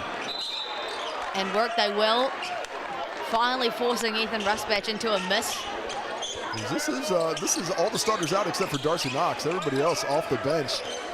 Coach Kelly, he wants something else other than what he saw in that first 6.5 minutes. Punch screen there from Max Stoddard. Smiler well defended. Bardsley likes this matchup. The slippery eel. Oh, could have been a foul. Where's it going to end up? It's going to stay with the Nuggets. Yeah, it's going to stay here on the baseline. Nice hand, I believe it was Ethan Rusbatch from behind. Knocks that away while avoiding the contact. 9 seconds on the shot clock. Knox finds Stoddard, who's left all alone, and he knocks it down as well. Back-to-back triples for the Nuggets. They're just starting to get a little something going. 12 points down now. Can they back it up with a stop? Rosbach has the hot hand. Decides to attack this time round. The scoring just does not stop. Up to 11. Strong move. Drops that shoulder, displacing the defender and giving himself a little space. Good aggression. And now into double figures with 11. Knox now the point guard, finds the cutting Bardsley. That's a nice bucket for the Nuggets. Yeah, it's a great way to release pressure. The Bulls are up and in, being really physical out in the passing lanes. Get some backdoor cuts. Suddenly they second thoughts on that pressure moving forward. Smiler throwing his whole body at Rustbatch to stop him. I mean, it's better than not contesting a corner three. Let's be real. You'd rather have that. He would have said, hey, just go ahead and get in his jockstrap and don't get out of it. You stay in it until it gets tossed in the wash. And we take another look at the backdoor cut. Nice patience by Darcy Knox. And good, solid cut, making himself available by Matthew Bardsley. Anderson over to Rustbatch. Jones left all alone. Can't dig the dagger in any further. They lead by 12. Nuggets now could bring it to single digits at best. Bardsley, the deadly jab. Finds Knox. The offensive rebound. They're playing. Martin now buries from deep. It's back to 9. And single digits back in it. The three-point ball. 3 out of the last 4 possessions, they found the range from behind the arc. And they picked up things on the defensive end at the same time. Looks like this bench squad was worth it. Was a blinder of a start for the Bulls. They've been trying to attack Darcy Knox in the post. Oh, The double came at the wrong time to start out. There's good doubles and there's bad doubles. You can't just leave the big all by himself underneath there unless that rotation comes. Rotation doesn't, so you're wide open. And that's what Glover likes, right? He is a magnet to that dunker spot. Martin over to Bardsley. Athletic as always. Smiler finds Knox. Got to get the shot up. Yeah, clock winding down. It's going to be too late for the Nuggets. But you appreciate the work rate, the energy with which this Nuggets team has started playing with in these last 4 or 5 minutes. They found an even keel and matched the energy of the Bulls. Question is that spot going to be too much? Are they going to be able to methodically work their way back in this game here in the first half? Yeah, going to be some heavy lifting from the benches on both sides today. As deep as the Bulls would like to be. Flynn Cameron out today. Hardy now finds Cameron, who finds oh, little baby hook gets the roll. That's nice. Just attacks Jose Perez. Being aggressive offensively. He takes advantage of the opportunities that he gets. Stoddard finds Martin. Oh, too long from 3. Needed another swing on that one. Tobias Cameron closed out well, had no space for it. Oh, nice little stops on the dime there for Hardy. He's up to 8 points now in the night. Well, what was Sebastian Glein's answer to the offense slowing down? Let's put back in a couple of starters. Let's get Tobias Cameron and Tay Hardy back in there. And suddenly, the energy has flowed back to the Bulls from 9 up to 15 up with a quickness. And an offensive foul called there too, I believe. So more momentum shifting the way of the Bulls. A couple of possessions left inside this first quarter. And a turnover for Tay Hardy. The Nuggets now in transition. Jose Perez opts to keep it and gets the bucket to go. Well, he was trying to get fouled. He was looking for the end one. And somehow Tay Hardy avoids that contact, but Perez is able to find the angle on the kiss. Jose Perez does not want to guard Tardy out here. I'll tell you that right now. He is looking for that Looking around for his teammates. There comes Carey Jr. But Tay Hardy stops on a dime. Oh, and finds the bottom of the net to finish the quarter.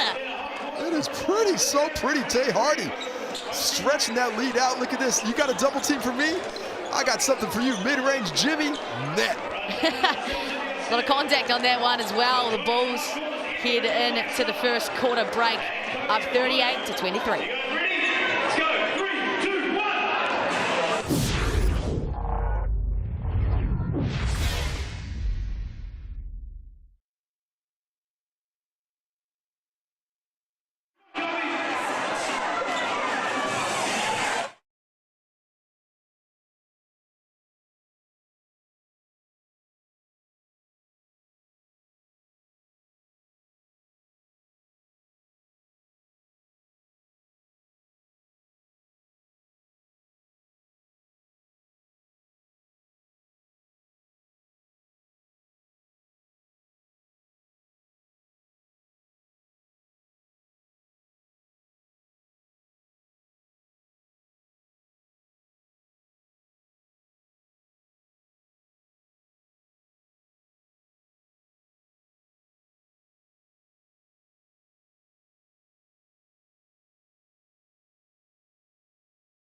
No mai, hooky mai, welcome back here. Sales NBL action on Sky Sport. We are in the Edgar Centre, Dunedin. The Nuggets hosting the Bulls and getting absolutely obliterated by a hot start from the Bulls, 38-23. It was an electric beginning to the game. Casey Frank joins me in the commentary booth. And wow, what a start from the Bulls. What a start, and it's all about the offense coming into this game. The Nuggets struggled on the defensive side, giving up the third most points in the league, 95.71, but 38 in the opening quarter is a grip and puts them in a heck of a hole. The offense not bad. You know, they're getting decent looks, they're moving things around, they're able to make some inroads there, but defensively, they have to put up just a stiffer form of defense than what has allowed the Bulls to score 38 points and do it on pretty efficient shooting. You know, shooting from the field, they're at 78% from the field, 15 for 19 overall. Haven't missed a shot inside the arc yet. And just a note for the Nuggets, Don Carey Jr. yet to score. There he is there with the catch. He's been defended well by Tay Hardy. Must have heard you there, Casey Frank. Gets that pull-up jumper to go. But just his second shot of the ball game, and when you got a guy averaging 26 points and your offense is revolved around him, you need to do a better job of finding ways to get him involved. Nice to see the Nuggets go at him early in the second quarter. Tay Hardy, an interesting one. Hasn't missed yet. Up to 10 points and 5 assists, and it's a foul whistled once again on Gloga. Well, the Nuggets focusing on the officials right now, worrying about the things that they can't control. Need to focus on the controllables. The controllables are your effort, your enthusiasm on defense. Lock in on that side. Don't worry about the officials right now, because a deep catch like that for Golger, the offense is going to get the benefit of the doubt. He's at the dots. Defense is all over him. The little turnaround, any kind of contact is going to go that way. Concentrate on getting those same catches for your offense on the other end. I always feel a little bit like a hypocrite when I tell guys not to yell at officials or get upset at officiating calls. Just don't tell them to rewind the tape. Certainly one of the things I struggled with most. Much easier to say than do. That's why we're here now. One of many reasons. Glover will split those from the Chemist Warehouse strike. Carey Jr., like you said, only 2 points on the night so far. Perez, the little running floater, can't get that one. I think that's off Marcel Jones's hands, off to the bottom of the backboard, so that's going to be out of bounds. Off the Bulls. Nuggets ball on the baseline, but just 10 seconds on the shot clock, so need to act quick. Marcel Jones, the 39-year-old out of California. So good to have him back in the league. Shot clock winding down. Sabri will pull. Oh, and all bodies flying at that rebound. I think that's going to be on Tay Hardy. Yeah, I believe it will be. There it is. Foul going against Tay Hardy. Love that effort to get a rebound outside of your cylinder. You know, it came from the top of the key, closing that space, but Smiler with decent position there. Tay Hardy was like, that's not me? Yes, it was. Carey Jr. finds some space there, but just too long. Cameron, a great rebound. Oh, what a pass. Yeah, threads the needle. Gloga, the little athletic finish, little jelly moment. Well, I don't know if it's called super athletic, but it was showed some nice balance there. Acrobatic, we shall say. Oh, and Cameron, a close call. Oh, Perez didn't land awkwardly on Cameron. Yeah, I think he tried to jump around Cameron. Tobias Cameron's trying to say, what am I supposed to do? As well, you actually can't be underneath guys when they're shooting. No. That is a foul. You need to give them a clear landing zone. That's just the way the cookie crumbles, unfortunately. It is getting up just slowly, looks to be okay. It was impressive on the other end. Tobias Cameron with that pass that somehow finds its way through multiple defenders, and Gloger with, as you see, you called it an athletic finish. I mean, it kind of looked athletic, but it wasn't like a freak of nature athleticism. A lot of body control was certainly involved in that one. Always nice when you see a big man catch the ball on the run, have to put it on the bounce and avoid some defenders and that's what not I'm mess saying. up. We don't see a lot of that from him, you know. So, you know, by the standard, you don't have to make excuses. It's okay. You're intimidating. No, never, never ever. Perez will split those from the Chemist Warehouse stripe, and of course every point counts because every free throw made in the Sales NBL helps build a community for those in need, thanks to the Hoops and Schools program alongside Chemist Warehouse and Gloga. He's going to work. He's on a hot streak up to 10 points. That's about his third hook shot in the game today, and only averages 11 on the season, so already up in double figures. Shows you the focus for this team on the Bulls tonight is on the interior. 14 points in the paint now for the Bulls of 43. Perez will just bully his way through on Aquera. Well, he forces those bigs to get back on their heels because he's got that good handle. And when Aquera comes to close that space down low, you see Perez use that off arm to get the contact and also clear a little bit of space from the shot blocker. Nice finish by him. Okay, he's got the hot hand right now. Big man. Let him go to work. Absolutely. There's that baby hook that just cannot miss. Yeah, at this point in time, though, that's got to be a foul there on Rusbatch. Didn't give him space. Oh, Carey Jr. is not happy right now. I don't like that call. Oh, wow. I think they got that one wrong. To me, Carey Jr. has free play at that ball. I don't think Rusbatch was set before he caught it. They're going to have a conversation about it. Let's see if this is the way it stays. Ashley and Marty Davidson. I saw it the other way. I thought that was a block. It's a tough one from our angle. Definitely a lot of contact in that one. No, they're staying with it. Yeah, offensive charge. And there's some boos coming from the crowd in Edgar Centre. Carey Jr. just can't believe it. Well, Carey Jr., what he's saying, and this is what I think too, is I'm catching the ball. You got to give me space to catch the ball. Yeah, absolutely. I mean, you can't. Yeah, hard to know the split second between Ethan Rusbatch there. Heads up play by Rusbatch. Puts his body on the line, takes that charge, and possession back to the Bulls. And they're going to go back to Gloger. Let him go to work. Is the double going to come? Oh, there's the flare screen for Ethan Rusbatch. Just so many tools in their arsenal. Can't convert in that possession. And Perez now. Oh, all good spacing here for the Nuggets, but they make it work. Well, that was the pass to Jensen on the wing. But that's where he said, you know what? I like the midi. He was like, thank you, in mid-air. And it works well for the Nuggets. Trailing by 15 now. Tay Hardy likes this mismatch. Oh, stops on a dime. First miss of the night. Win for Jansen. You know, if you're the big out there on the guard and you force him into the mid-range shot, you've done your job. Perez on Loga. Of course, does a good job defensively. But Perez, just such a bully. That is bully ball. That is just dropping your head and going straight through the chest of the big German, saying, okay, I'm here. And you can see the battle back and forth.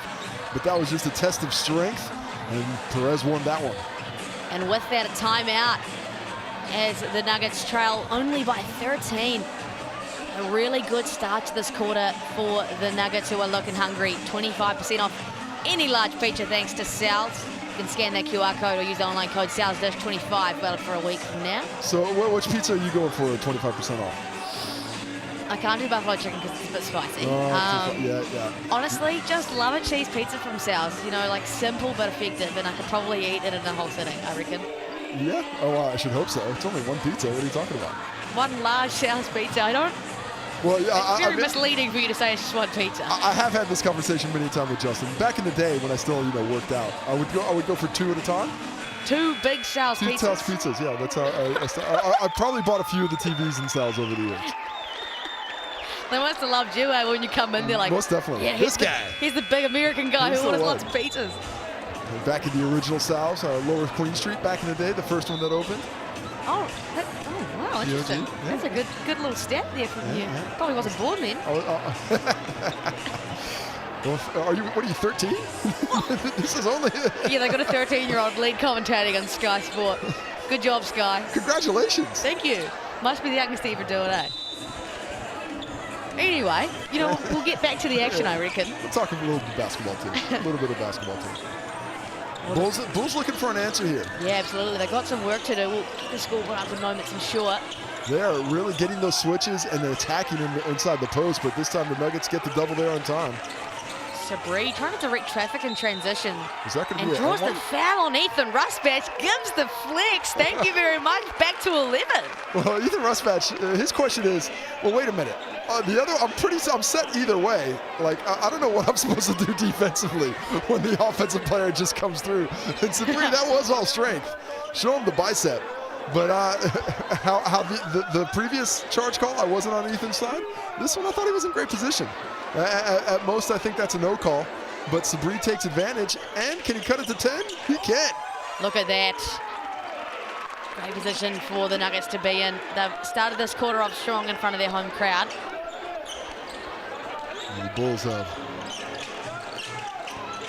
let them come back into the ball game. The offensive execution not quite as crisp, but you don't need execution with a Jimmy like that. Step back, Bobby Jack.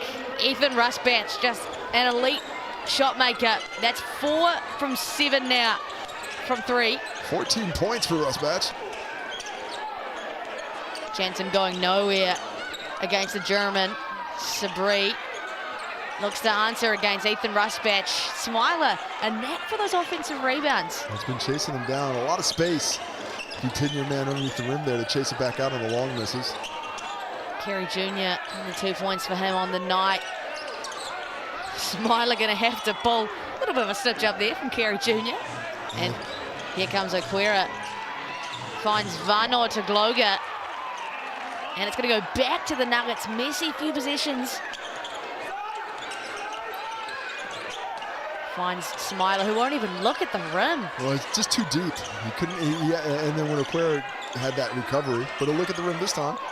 Oh, great ball movement there from the Nuggets. Ends in a wide open layup for Jansen. Really unselfish play by Smiler. Had the more open look. Could have shot it. Had the numbers on the glass, but instead makes that extra pass. And has the Nuggets on the cusp of single figures again. Uh-oh, danger zone. Ethan Rusbatch. He's feeling it.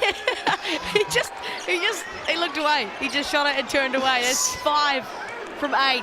17 points. Ethan Rusbatch at halftime. He is happy to be back in New Zealand. No more of that Finland. This is his 13th season. He's done this a few times. Once or twice. Jansen back-to-back buckets, I was going to say, but rim's out. He's missed a couple of bunnies like that. Unfortunate for him. Does all the work on the drive, but can't get the finish. Tay Hardy leaves that one short. It'll go the way of the Nuggets. A great defensive position for them. Well, both teams have stopped letting the ball do most of the work, with the exception of those swings when Rusbatch is getting the ball. Offensively, both teams are just trying to hammer that nail in a little bit now. Not finding places where it can just squeeze in on its own. So I'd like to see a little less one-on-one basketball, not trying to force it away, but forcing that defense to bend and then get the kickouts, the rotations around. Just a little bit more activity, maybe find some driving lanes that way. Yeah, that last possession we saw where the ball movement occurred and ended in a wide open layup for Jansen. That's definitely the basketball the Nuggets want to see. There's on Jones. And he is elite at selling fouls like that. Well, I'm not sure who's leading the league in free throws this year, but my guess is it's him. He understands where that contact is. He sees when that hand is. He knows how to rip it up and just force the defender into the fouls. Marcel Jones, he's like, well, what am I supposed to do? I'm in decent position, but when you keep those hands out, when you're guarding, hand checking like that, Perez understands that and understands how to bring his shooting motion up through that contact. Jose Perez buries that one from chemist or warehouse stripe. Every make contributing funds towards the BBNZ Hoops and Schools program. Could put up a hoops and schools near you soon. Could be anywhere in the country. Got some news coming out about that one in the next week, and we'll give some more details about the Hoops and Schools program. Stay tuned. It's a teaser. Like that, Casey Noir for just rims that one out. A great look, though. It's good physical defense by Perez late, though. A lot of physicality, drops the chest, and makes it a more difficult shot than it needed to be. Perez working on Jones. Yeah, spacing's a little bit unorthodox. Thought I'd get an uncontested one to go, but no good. 5 defenders for the Bulls. 5 white shirts in the paint when Perez has that back down. The Nuggets need to do a better job on the weak side. Rusbatch. Oh, he's human. An unorthodox miss. Of course, it ends back with Tay Hardy. And we're going to see a rebounding foul as well on the Nuggets. Oquera, he sells that call. Well done, Oquera. Hats off. I think that's Don Carey Jr. that they're saying just knocked. Oquera's got a little bit of size on him. I think that would be a tough push. Oh, and that's going to be Carey Jr.'s third foul today. More fouls than points on the night so far for someone who's third in scoring. Not great for the Nuggets tonight. When you're missing, 26 points a game, you're saying he's going to score 13 points a half. So 11 points short of that. If he has his normal day right now, you're right in this ball game. But as it is, they're going to have to search for some other answers for the last 3 minutes, and even more if he gets out another foul quick in the second half. Well, we know the Bulls are a good defensive team, second in the league in points against. Just 80 points as Tay Hardy dribbles that one home up to 12 points, 6 assists and 3 rebounds. Consistently a balanced performance for Tay Hardy. He likes that boast too. It was against a bigger Bardsley. Oh, great ball movement, the little tip from Knox to Stoddard. Better to be lucky than good. Ball bounces the right place, right time. That's the motto right now for the Nuggets. Bardsley gets the assist because of it. Varno finds Aquira. Oh, cutting Jones. There's just so much space at the moment for the Bulls. Well, lack of communication on the backside. Perez came over to take that post, but he left Marcel Jones on the weak side. Had to be rotation, but no chat means no rotation. Sabree steps back, can't connect. Offensive rebounds are plenty though for the Nuggets. They're seeking them out. Darcy Knox just misses the bunny once again. The Bulls push. Oh, Tay Hardy all alone. Oh, that's dangerous for the Bulls. These transition threes have been an issue for the Nuggets, and they've been in those transition or semi-transition moves. They have not been able to match up. The communication defensively hasn't been up to scratch, and because of it, they're leaking buckets. Jose Perez, that one dribbles out of bounds. Leads at 18 now for the Bulls. It's been at 19 at most tonight. Just feel like the Nuggets were back in it, and the Bulls now with some back-to-back uncontested looks are pulled away once again. They've worked their way back into the game a couple of different times. It takes so much energy to eat into big leads like that. And they're trying to do it one more time. Nice recognition, Bardsley underneath. He says, I've got the size. I'll just go ahead and set up shop here. Yeah, definitely a good balancer. Much needed bucket for the Nuggets. Oh, a dime from Aquira. Big man to big man. But that's Gloger being guarded in the post by Darcy Knox. So Darcy's fighting hard, but in these switching defense that the Nuggets are playing, they're asking a lot of those guards on the back line when they're matched up against the bigs, and the Bulls consistently are winning that matchup. And Gloger's going to take advantage of that. Smart enough to recognize what the advantage is and where the space is. Jose Perez will fade away and come again with the turnover. Here they go, advancing towards the Bulls. Oh, that's an elite finish from Perez. How about that one? Oh, he's just searching for that contact. Surhead somehow is able to avoid the contact but still get the finish. Aquera doesn't know what to do. He's exasperated. The Bulls, though, should be feeling pretty good about themselves. Up 16, 25 seconds to go. Bardsley giving Hardy a hard time. He'll step back but won't find any space. Jones is feeling it from beyond the arc. Wow-wee! One of those nights for the Bulls and for the Nuggets. The Nuggets working so hard. You love that effort, but just one simple pass, bang, knockdown shot, down 19, biggest lead of the game. Clock winding down. Can Nuggets find an answer? A little glimpse of hope at the end of the first half, Casey. And a little bit of momentum, maybe all you need. That's the kind of shot that can get you going. But it's a big lead for the Bulls at halftime, and that offense is playing mightily well.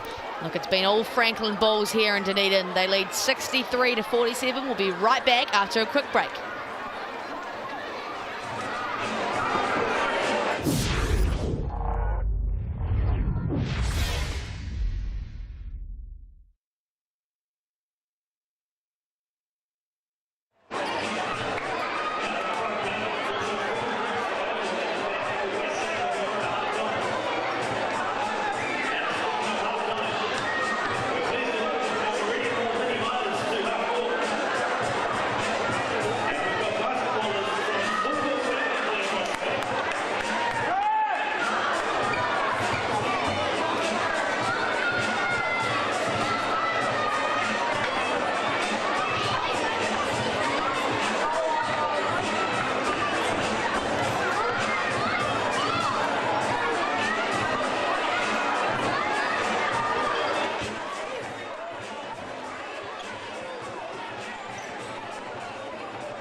No mai, hiki mai. Welcome back here, NZNBL action on Sky Sport. The Edgar Centre, Dunedin. Maya Williamson here alongside Casey Frank, bringing you the entertainment tonight. And what a blinder of a game it's been. All Franklin Bulls tonight. They lead 63-47. The Bulls came out shooting early and kept it going. Ethan Rusbatch, 5 triples in the first half. Tay Hardy, 15 points for him. Gloger hasn't missed a shot yet. Jose Perez and Sabri have been excellent in response. The name missing up there, Don Carey Jr., 26 points a game, just 2 at halftime. Onto the glass, which just favors us slightly, the Bulls. You just think they'd have a big lead. 18 rebounds to 17, 7 for Aquera, leading the way. Sabri, 4, 2 of those offensive. Looking at the assists, 7 assists for Tay Hardy here in the first half, putting together a blinder. Darcy Knox doing the finding for the Nuggets with 5 of his own. Both teams well supported in those categories. Just the 2 blocks in the game, 1 for Rusbatch, 1 for Aquera. Even Rusbatch on top of the list. I don't remember that one, but I'm sure it existed. 2 steals for Jose Perez. 4 steals in total for the Nuggets, just 1 for the Bulls under the name of Till Gloger. You'd like to say it's all eyes on Rusbatch, but Gloger and Hardy with equally as strong performances tonight. Yeah, most definitely. I think Tay Hardy really doing a nice job of getting different kinds of buckets, and I think Gloger's activity on the interior helping to create a little bit of that space for Ethan Rusbatch, and vice versa. He's shooting outside, meaning that Gloger isn't getting as much attention on the interior, and that's enabling that offense to reach heights that we have not seen from the Bulls this season. Well, can the Bulls continue their hot streak or will the Nuggets slow them down? Plenty of basketball still to be played here on Sky Sports. 63-47. We'll see you soon.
No, my hockey, my. Welcome back here to the Edgar Centre in Dunedin. The Otago Nuggets hosting the Franklin Bulls. And it has been all Franklin all game long. They are shooting the absolute lights out here in Dunedin. They don't look like they're stopping anytime soon, Casey Frank. No, not if they get that kind of space out there on the perimeter. Right now they're doing it both ways. It is ridiculous what they are shooting from the field. I don't know if we've talked about enough, but they are shooting 71% from the field. They are 25 for 35, and they are shooting 68% from beyond the arc. They came in to this competition today, into the game today, shooting 32% from the three-point line. That's 9th in the league, but that is not the shooting that showed up today. A big change in that is bringing in Ethan Rusbach. Him joining the team gives the team a drop-down shooter. He's got 5 of those triples today, so certainly his inclusion. But it's not just him. This is a team that has lifted its shooting as a collective. And right now, the Nuggets, that's the brain trust over there. They're struggling to find an answer on what they can do in response. Well, there's just been so many points of contact, right? Tay Hardy up to 15 points. He's 3 for 3 from 3. He's got 3 rebounds and 7 assists. We've got Till Gloger, who's on 14 points, perfect so far from the field. Ethan Rusbach, like you mentioned, 22 points in the paint. And you spoke about the shooting percentages already. So many different parts to play here. And not to mention, Tobias Cameron, 8 points on perfect shooting as well. So just so many moving parts in this Bulls team. And of course, we haven't talked about it a lot, but Flynn Cameron, not with the team tonight, had a calf injury, was a very late scratch. So him not available. Of course, the Ruben Tarangi finished up with the squad a couple of weeks ago. He's not with the team until at least the back end of the season. Not sure what's going to go on there, but still on the roster, but not on the team. So this Bulls team down in talent, not down in effort. And after the first half, not down in results either. And it's been an opposite story for the Nugget star player, Don Carey Jr., who's only on 2 points. Coming into today, averaging 26, 3rd in the league in scoring. Just currently 1 for 3. Only 3 shot attempts, Casey. That's the most surprising thing. 3 shot attempts and 3 fouls. Had a couple of foul whistles go against him. Took him out of his rhythm a little bit. But he is the type of player that knows how to work his way back into a game late. The question is this lead too big for the Nuggets to make any reasonable inroads that'll help them get to the victory? I'd love to see this first 5 minutes, them lift the energy and just cut into this deficit just a bit. 16 points, 10 minutes to go. You'd love to see that down around 7 or 8 come the start tip-off of the fourth quarter. Let's all go here in Dunedin. 20 minutes of basketball still to be played. The coaching staff, of course, for the Bulls, short-handed as well. Joe Reddish and Samara Funnell at their respective New Zealand age group camps right now. Jeff Green says, I'm the only one you need. Just bring me here on the bench. Don't even let those guys return. I've got your back, Sebastian. And Sebastian Gleim, of course, exiting the Bulls after the end of the season. Off to take a prestigious job, something along the lines, in charge of all sport. I can't remember exactly. But, sounds pretty good. Back to a club that he used to work for as a basketball coach. It'd be sad to see him go. He's been a fantastic addition to the league and has had this Bulls team playing very, very well. Yeah, could he not win a championship, this team? Looking like a championship roster, not with that layup from Tay Hardy. Well, late defense, late reaction. You can already see that Don Carey Jr. going to get a little bit more aggressive. Defense there by Tobias Cameron underneath. And here go the Bulls in transition. Hardy opts to find Rusbach. Uh-oh, he picks up where he left off. Oh my goodness, 20 points now for Rusbach. The defense for the Nuggets just not up to scratch right now. They had Till Gloger wide open underneath. He had a Rusbach on the wing. Options galore. And they chose the deep one, and the right choice that one was. Nuggets now going to need some serious answers. Carey Jr. being trusted with his minutes, and there he is. Well, I thought he was just trying to milk that foul. And I actually saw some contact. He might have been a bit of an awkward leg kick, but he does get the 3. And now the steal. A little bit of activity for the Nuggets. Can they keep the scoreboard ticking over? Yeah, a little shift in momentum here. Oh, ball movement back to Carey Jr. in the same spot. Oh, you'd love to see that one go down, especially for someone who just hit it. There they go, crashing the offensive glass though, and back-to-back misses for Kerry Jr. Yeah, didn't have the numbers there. And now the Bulls do have the numbers. Can they take advantage? Gloger wide open, nobody sees him. Oquira got fancy with it. Gonna go one-on-one against Jansen, and wow, we've seen this tape before, Casey. Gloger can't make that one, but how many times has he been in that position? Yeah, great deep position, and you can't sag off the wings now with Rustbatch out there. That's why he's got so much space down low. Nuggets doing a really good job at contesting the offensive rebounds here. Up to 10. It's not that the work rate hasn't been good for the Nuggets. It's that their positioning defensively has been pretty poor. Their communication on that side has been poor. The effort's there. They're working hard. They're doing the right things. But you just need to see a more cohesive unit on the defensive end, and that comes with communication. Yeah, absolutely. Been many positions where they've left it bigging. Gloger for some wide open layups. We must say it as Perez leaves that one short. 16 points is the lead for the Bulls. Oquira. Cameron, he's 2 for 2. Make that 3 for 3. Not a lot of ball in hand. But he has taken advantage when that hand is down, because the defender was in the vicinity, but he gave him a clear look to the rim. Jansen has had many a buddy go bouncing on him today. That's at least number 3. Yeah, 1 from 5 from 2-point land. And Oquira also leaves that one bigging. A quiet night for him by his standards as well. Yeah, he's averaging about 13.5 points per game coming in, but he hasn't had a ton of ball, so you see him getting a bit more aggressive as Seabury takes down the mid-range jumper. He loves that midi. Yeah, I like it. It's a bit of a lost art form in basketball, you could say, nowadays. Bring it back. Plenty of space there. If you can shoot it, don't worry, coaches will let you. As long as you're making them, they don't care where you shoot them from. Especially for the Nuggets. They'll take any made shot at the moment. Oh, nice ball rotation. Hardy, you can't leave him all alone. He's 4 from 4, 100%. Foul underneath as well. And they're going to count the basket. Yeah, I think they're going to count the basket as well. Count that, that's going to be possession to the Bulls. We'll just take another look at that on the G.J. Gardner-Holmes replay. So Hardy knocks that one down. And then underneath Darcy Knox, you see him push Tobias Cameron. And Tobias Cameron just has a laugh about it. As he should too, right? Well, and of course counts because happened after the release of the shot. Killer Hardy, possession. Yeah, 20 points is the deficit, the biggest lead officially of tonight. Ethan Rustbatch couldn't dig that hole any deeper. Oquira also leaves that one long. And Perez, getting a little shifty with it in transition. Nice step there. Making Oquira think he's going up on the strong side, but finishes the left on the weak side. A little bit of get back, and now can they get a stop? 75 points, we're not even halfway through the third quarter. And not to mention, the Bulls average 86 points a game. They are well and truly finding their feet. This is a different team that we've seen offensively. Well, the offense early in the season just was not up at the level that it is right now. They have found a way to really get themselves going over the 3 games. The first 2 games, 80 points, 65 or 61 points in their second game. But 103 their last time out. High score of the season, 107 against the Panthers. But they are looking like they're reaching a different level offensively today, especially with their efficiency from deep. And like I mentioned, no Flynn Cameron coming off the bench too, and they're looking this good. It's dangerous for the future of the South NBL. Oquira misses that first.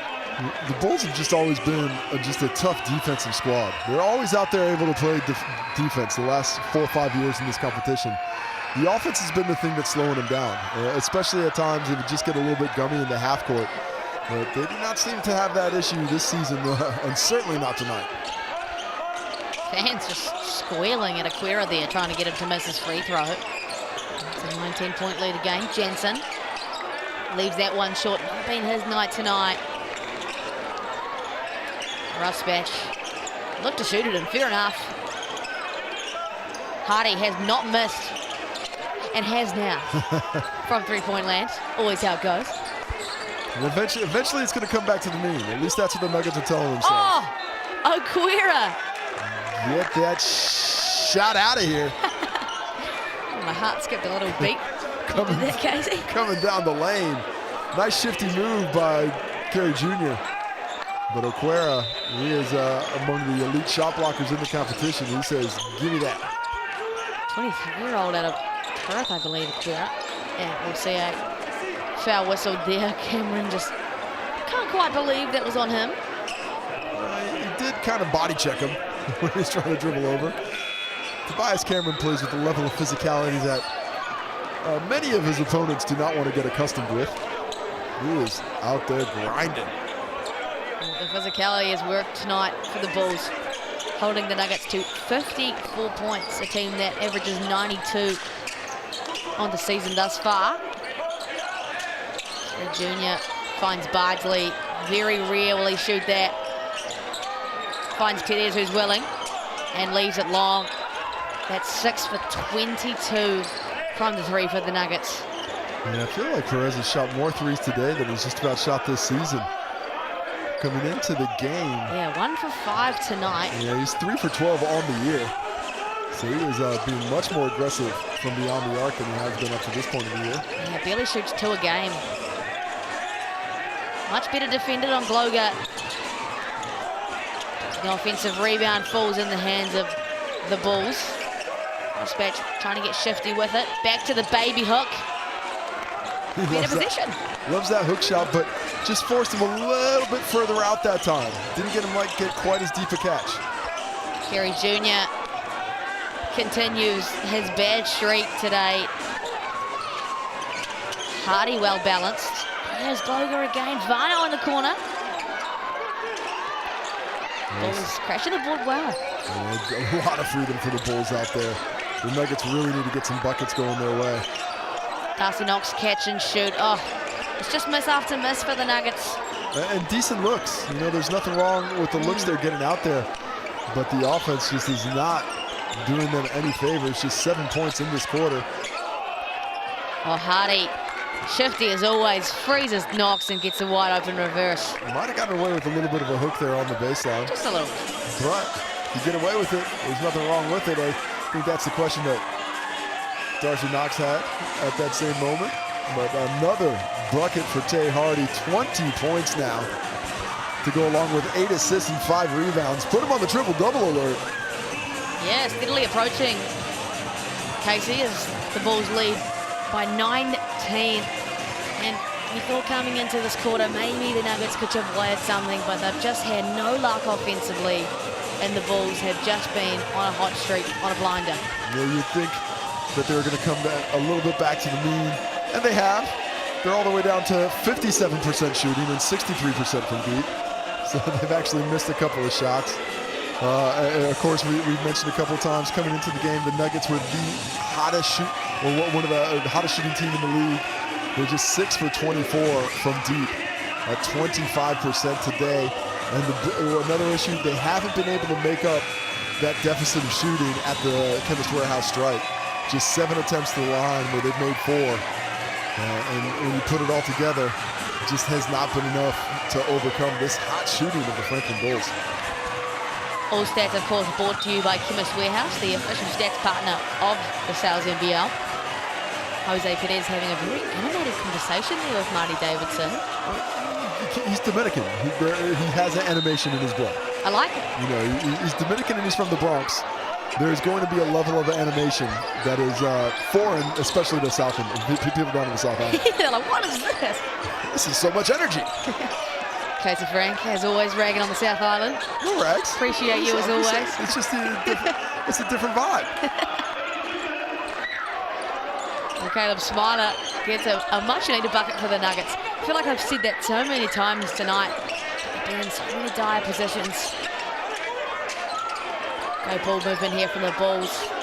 Vano, all air in the corner. They're back to that 2-1-2 zone we saw in the Rapid League.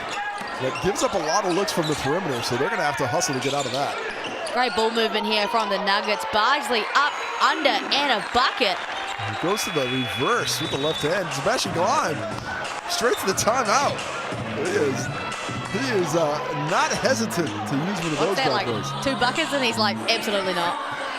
I think probably it was more about the offense and what they need to do on that end. But he is not letting the opposition find any momentum whatsoever. What a very animated assistant coach now as well, Jeffrey Sparrow, giving Mike Kelly a helping hand. Of course, the Nuggets sitting at 3-4, 9th on the ladder. The Bulls came into this one 5-2, 4th on the ladder. Coming off that win against the Rams, definitely a momentum jumper coming into today. Yeah, absolutely. It's the kind of win that sparks your season. You know, certainly the Bulls have self-belief. But just to take down the Rams in the fashion they did, a gritty physical affair where the Rams came back, had to show that kind of perseverance. That really does just give you a concrete belief that, hey, we are one of the best teams in the competition. We can play with anybody. And they backed that up. You heard Sebastian Gleim in his pregame interview speak about we had a lot of time off. So we really went back to basics over training, stayed competitive, kept things going. And credit to the team for keeping their focus. You know, a week in between games, it has not mattered for them. They have come out and looking like they just played a couple of days ago. Yeah, they're going to need all the energy saving they can get as well. Game again on Saturday, a quick turnaround as opposed to the week off they've had. Freeman defends the ball well. Anderson nowhere to go, and Freeman begs for that possession there. Knocks it out of bounds. The scoreboard will come up in moments. And ban it from the sideline. 3 minutes left to go in this third quarter. Oh, Jones gets the step back, and the offensive rebound falls to the Bulls. Loga, pivot after pivot, gets the and one. Unorthodox, but gets the hoop in the half. I mean, he's just available. He makes himself available in that dunker spot every single time. On those baseline drives, the dunker spot is right there at the dots at the front of the rim. Those middle penetrations, you want to be on either sort of short corner. He is in the right spot every time. Efficient with movement once he catches the ball. Not wasting any time, knows what he wants to do with it. Up to 16 points now. Having one of his better offensive days of the season for the Bulls. 32-year-old out of Germany. Long-standing career in Germany. 5-season tenure with the Rostock Seawolves before coming to New Zealand. Oh, and Perez inside, gets the finish, the hoop and the harm back on the other end. Perez showing great pace coming off that on-ball screen. Really powering his way down the baseline. He is up to 20 points now. And look how fast he comes off that screen and sprints down that lane to make himself available. If he's a little bit slower with that roll, Marcel Jones is going to be able to take that passing angle away. But because he does it with speed, makes himself available, gets the bucket, but can't get the three-point play. Yeah, 20 points on the night for Perez, like you said. Shouldering a lot of the offensive load, off the back of a Carey Jr. quiet night. Hardy finds Jones. Can't stroke that one. But offensive rebounds been a plenty for the Bulls. Especially here in this third quarter, those second opportunities. There was a time the Nuggets were doing okay in that stretch. I guess, and on the positives, the Nuggets have come out here in the third quarter and pretty much matched buckets with the Bulls, and with a better defensive effort. Those first two quarters, 38 in the first, 25 in the second. And that has slowed down a bit. Just 15 points scored for the Bulls here in the third quarter. Make that 16 now. Marcel Jones with 8 points off the bench. The 39-year-old playing over 14 seasons before coming into 2025. Misses that second one. Great to have him back in the league. Didn't play last year. Martin in the corner. Buries that one. A good little stretch here for the Nuggets. Yeah, they found some energy, making things harder on the defensive end, and have cut this lead into a reasonable distance. If they can keep on working it, who knows what happens in the fourth. But you can't leave that man open in the corner. Ethan Rusbatch, 23 points now. And he has just been sitting there with a dagger in the corner every time that the Nuggets think they're back in it. 7 from 12 from 3 for Ethan Rusbatch, and the Nuggets. A converse performance, missing some bunnies. Just 44% from the field. Nice cut there by Bardsley out of the corner. Unable to get that finish on the rim. Next startup checking in, giving the Nuggies a little bit of size. 8 minutes off the bench for him. Look at Tobias Cameron guard Don Carey Jr. He is just getting right in him, playing with some physicality. Smiler finds Freeman. Catch and shoot is his thing. Buries that one. Back-to-back triples for the Nuggets. And that's how the journey of 1,000-mile starts, with a couple of steps. 16 points down. Not quite 1,000 miles, so they can still see the end. Not a party can knock that one down. Leaves it long. Oh. That's a foul on Tobias Cameron there on the trip. He's had a couple of those unlucky ones. Had the one where he was unfortunately just laying in Perez's lane and then he just accidentally trips up Patrick Freeman. That'll be his 4th personal foul. 2 of those really unfortunate, Casey. And if I'm Coach Gleim, I'm really disappointed that he has to go to the bench. He's really been the heartbeat of this team defensively, especially the work he's been doing on Don Carey Jr. And now Tay Hardy's going to have to find that same level of activity and energy.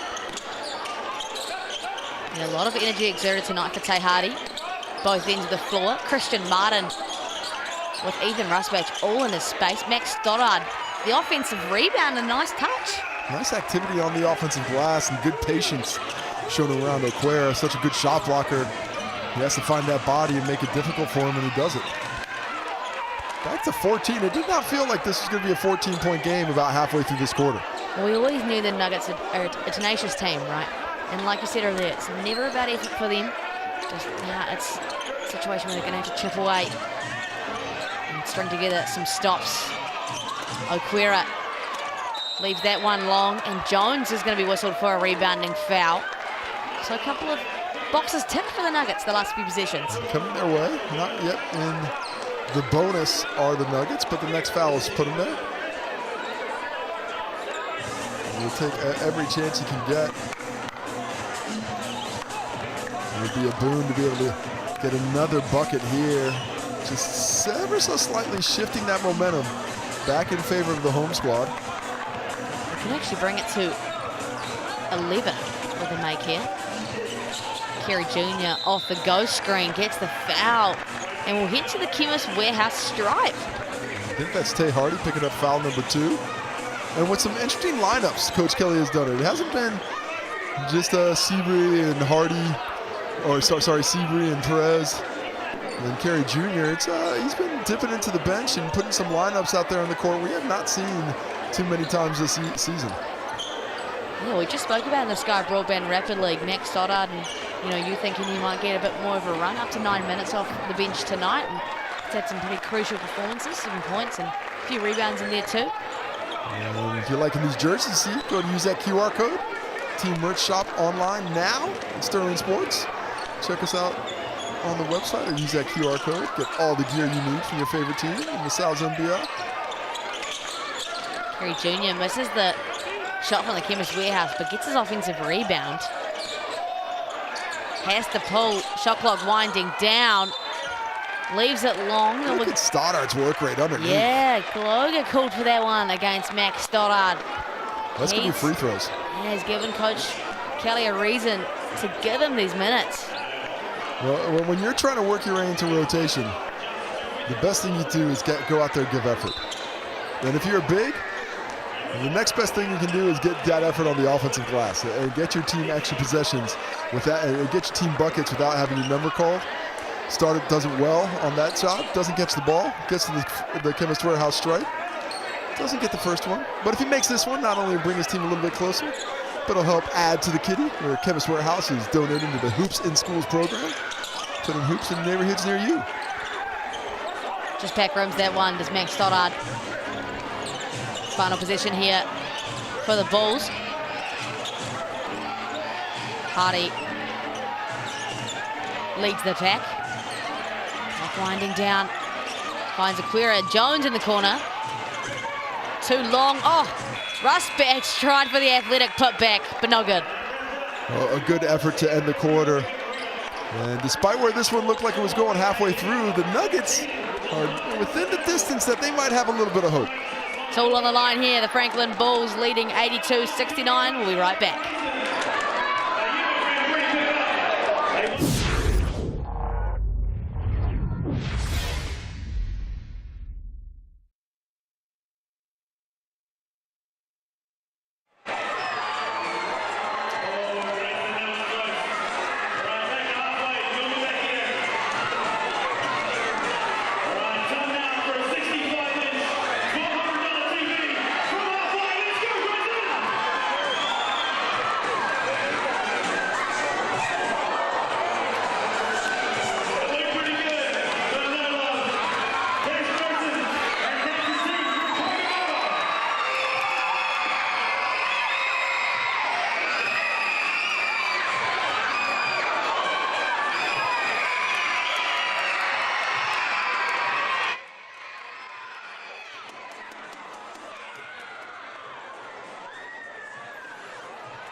No mai, hooky mai, welcome back here. Sal's NBL action on Sky Sport, of course. The Otago Nuggets hosting the Franklin Bulls. It's all on the line here. Quarter 4. The Bulls got off to an absolute blinder of a start, but Nuggets have just chipped away. Casey Frank here alongside me in the commentary booth.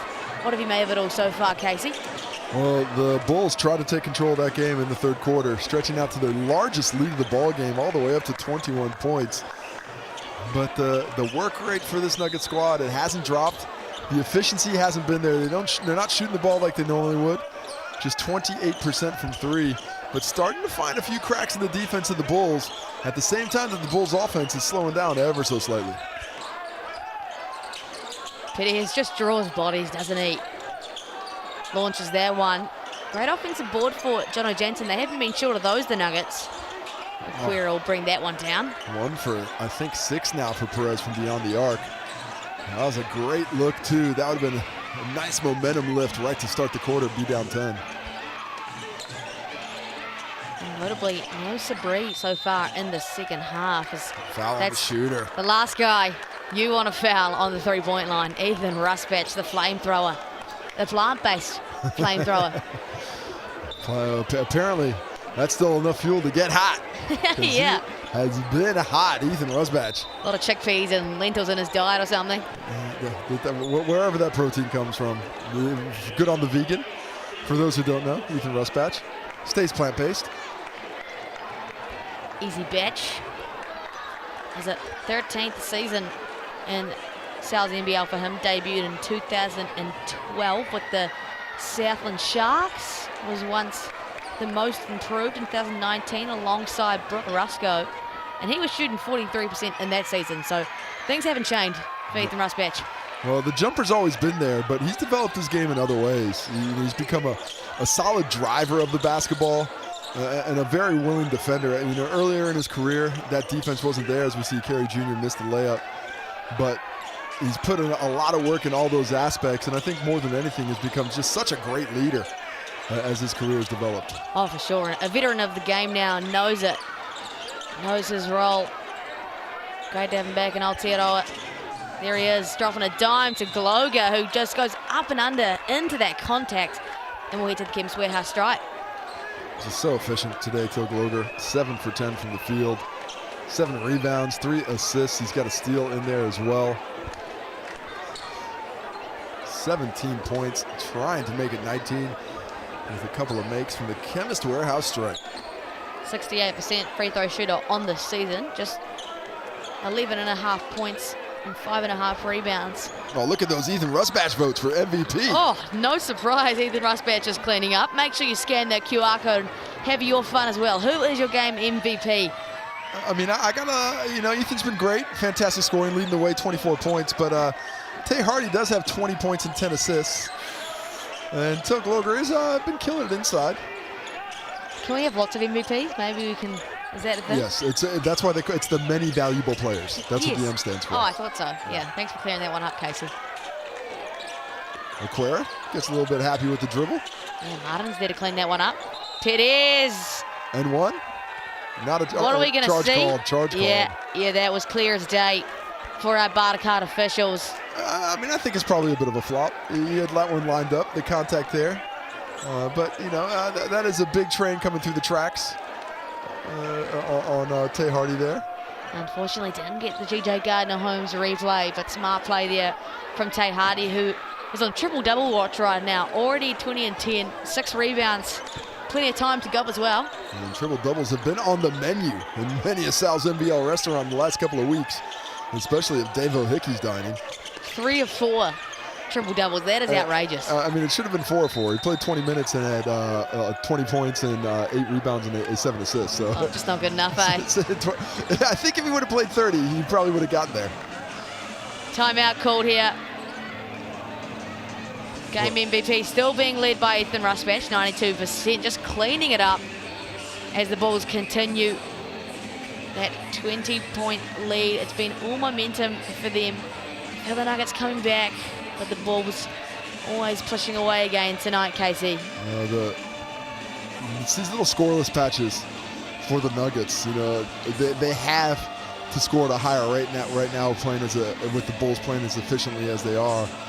And to open the quarter scoreless for a couple of minutes while the Bulls haven't been setting the world on fire, they're keeping that scoreboard ticking over, and that's really been the difference between these two teams. Those purple patches where the Nuggets just can't find the bucket, and at that same time, the Bulls coming out here and getting 6 and stretching that lead for what was 13 at quarter time all the way back up to 19 now. 4 guys in double digits for the Bulls as well. Tay Hardy with 20, Tobias Cameron 11, Russ Batch 24, and Glogan 19. Conversely, for the Nuggets, Perez on 20, Sabri 11, and that's it for the double digit scoring for the Nuggets. And Perez has shouldered a massive part of this offensive load. And interestingly, Sabri finally back in the ball game. We haven't seen him since the first half, Casey. Didn't see him for a lot of time, only 18 minutes up to this point. I don't remember seeing a lot of him out there in the third quarter, so let's see if his reinsertion into the lineup has a positive effect for the Nuggies. Foul called against the Bulls. They still have a favourable lead here. 15 on the shot clock, plenty of time for the Nuggets. Jonathan Jansen relatively quiet tonight, 2 points. 1 for 7 from the field, just been a bit of a dirty day for him. And there he is, just continuing that. I think I cursed him on that one, but it's been many a bunnies missed. 1 from 6. It's 1 from 8 now. Yeah. Unfortunately, he's and a lot of good looks. Unfortunately for him, this is coming off a 20-point ball game last time out. Yeah, 0 for 2 from 3 and 1 from 6 from 2-point land for Jansen. And Tay Hardy, that's nice. He gives him the show. Yeah, Jansen goes, and then he comes to the left hand. And the defense says, oh no. Martin catch, shoot, no good. Oh, bodies clanging around. Bulls will get possession. No rush here for the Bulls. Oh, bit of sweat on the ball maybe. The official's not stopping it just yet. Aquira, the 22-year-old out of Perth. Oh my. Oh, that would have been outrageous if that went. That would have been pretty solid if he locked that down. Still a free agent as far as I'm aware in the Australian NBL. Yeah, lots of signings coming out of the ANBL as Perez bullies his way in. The break is very much back in black. We got some Kiwis coming out the wazoo this season after a dearth of local signings over the last few years. And of course the Sales NBL highlight show every Tuesday here on Sky Sport. I don't know if we're going to see any Ethan Rusbatch triples in that one. I'd say we're going to see a few. Maybe 1 or 2. At least a couple.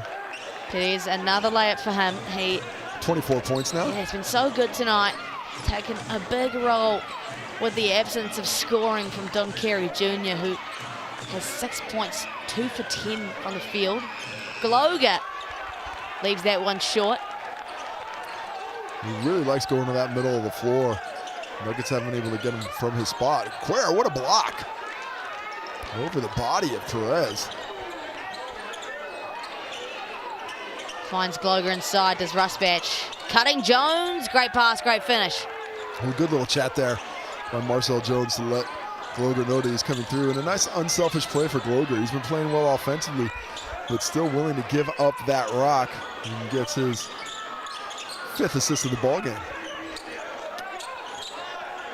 Perez now alone on the perimeter. Oh, Aquira's got 12 rebounds as well. Yeah, Martin, nice bucket there over Aquira. And 5 assists for big man as well. A solid stat line he's put together. Especially, you like to see that from a young player who isn't scoring the ball well. So often, early in your career, you can put so much of your success you think is dependent on that when you see Perez fouling Gloga underneath. Oh, technical foul. Is that on Perez or Kelly? Feel like that might be on the bench. If that technical foul is on Perez, that's going to be his night done. But I believe it's on Coach Kelly. Still up to 4 fouls though. As it is.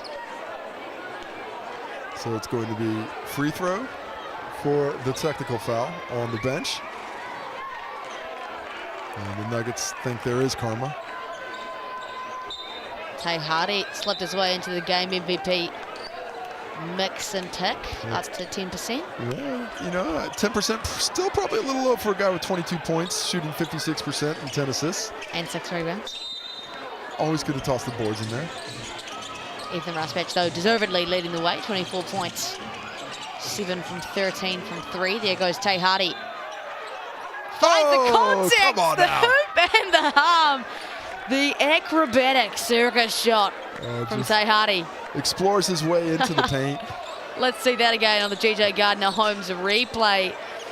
See you later, Jono Jansen. And the left-hand chuck, too. Get it up any way you can. Had a little sally to the Nuggets bench as well. Love that from Tay Hardy. Staying aggressive down the stretch. 5 minutes left in the ball game. This lead has stretched back out to 19, and barring a miraculous return to form from deep, it is going to be difficult for the Nuggets to find their way any closer. Tay Hardy helping them out by leaving that one short from the Canvas Warehouse.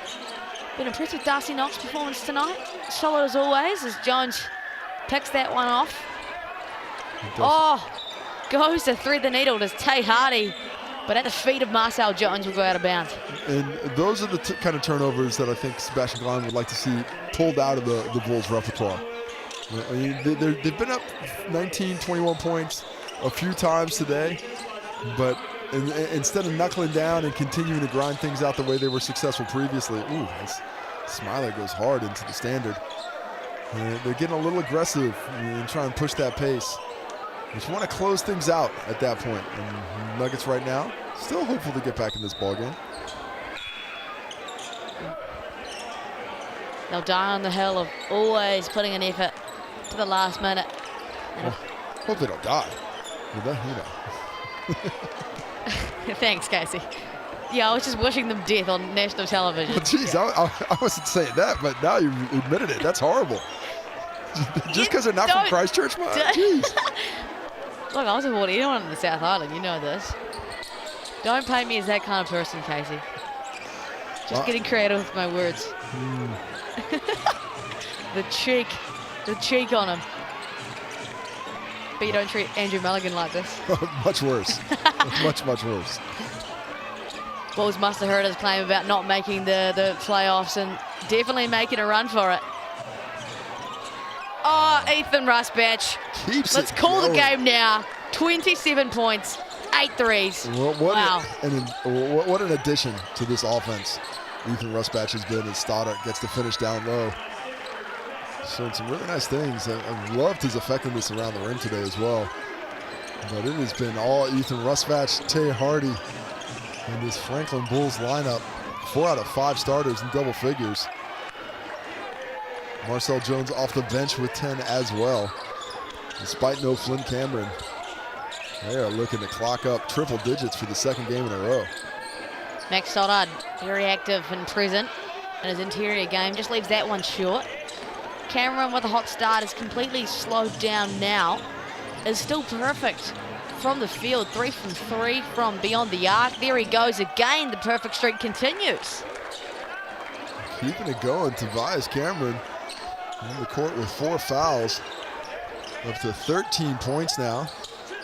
And playing some terrific defense, as always. 26 years old, out of the Gold Coast. Younger brother Flynn injured with a calf injury. Teetering on 100 at the Bulls. Jones works on the younger Freeman and gets the foul.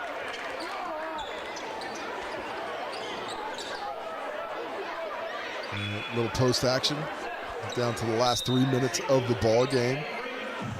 Wouldn't be surprised to see the Bulls smoke that clock just a little bit more.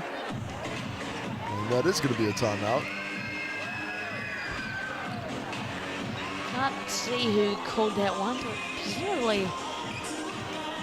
Well, I think that's going to be the Bulls. Yeah, I'm going to say it's the Bulls. You're right. I think that one went to the Bulls, but it gives us a chance to just take a look at the stats. We mentioned leading scorer for the Bulls, 27 points for Ethan Rusbatch, 8 for 14 from beyond the arc, 5 rebounds as well. Tay Hardy's triple-double is going to fall a little bit short. 24 points, 10 assists, 6 rebounds.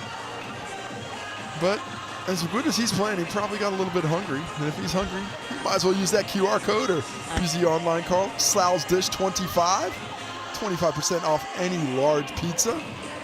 Buffalo Chicken's always a good one to get that 25% off from. So yeah, our young Otago fans loving that pizza as well. It's a life-size cardboard cutout of a Sal's pizza slice. Trying to get that Sal slice.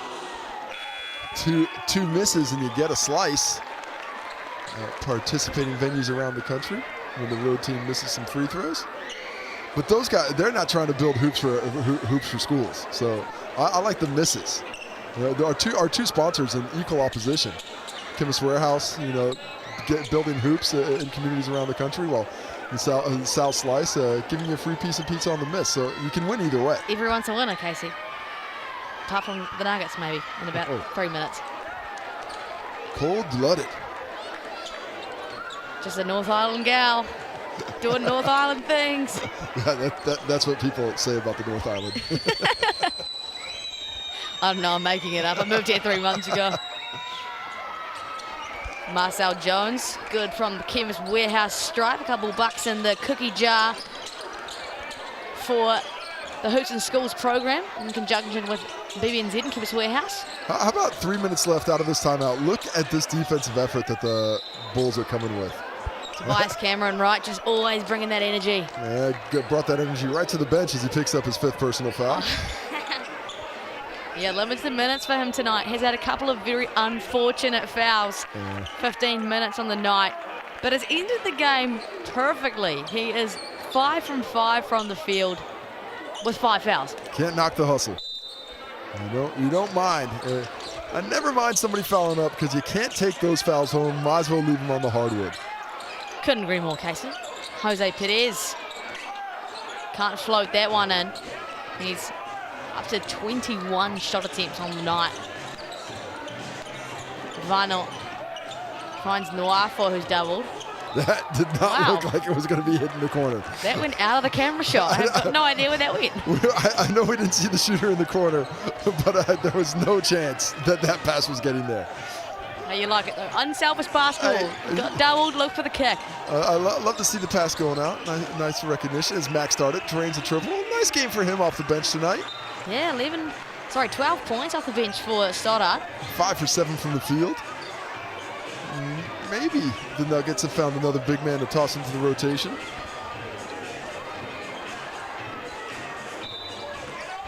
Two minutes to go here in the Edgar Centre, Dunedin. It's been all Franklin Bulls tonight. They have shot the lights out, 54% from the field and 48% from the three-point line. Vano finds the gap. Nice little lay off the backboard.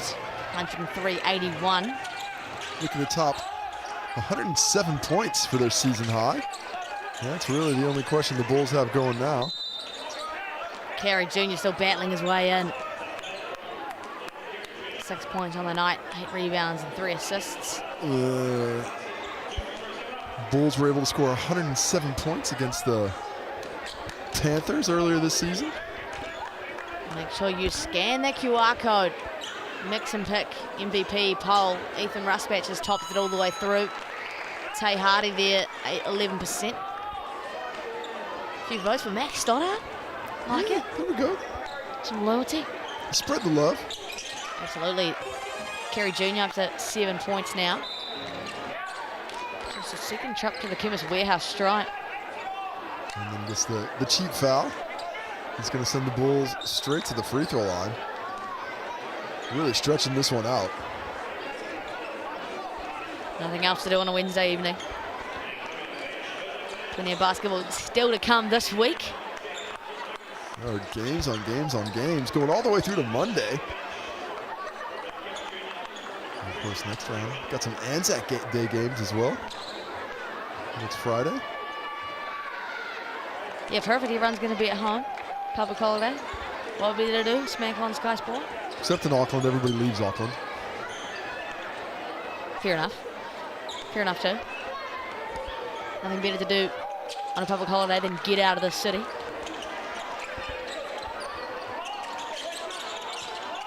Just under 2 minutes here in Dunedin. Still that full court defense from the Bulls. Through and through, they've been tenacious tonight. They're thinking about points percentage, because that is all that's going to separate them from the top of the ladder, as they're picking up their 6th win right now. Yeah, well, they are tied with the Rams in the 5, but sit 4th because of that points percentage at 102%.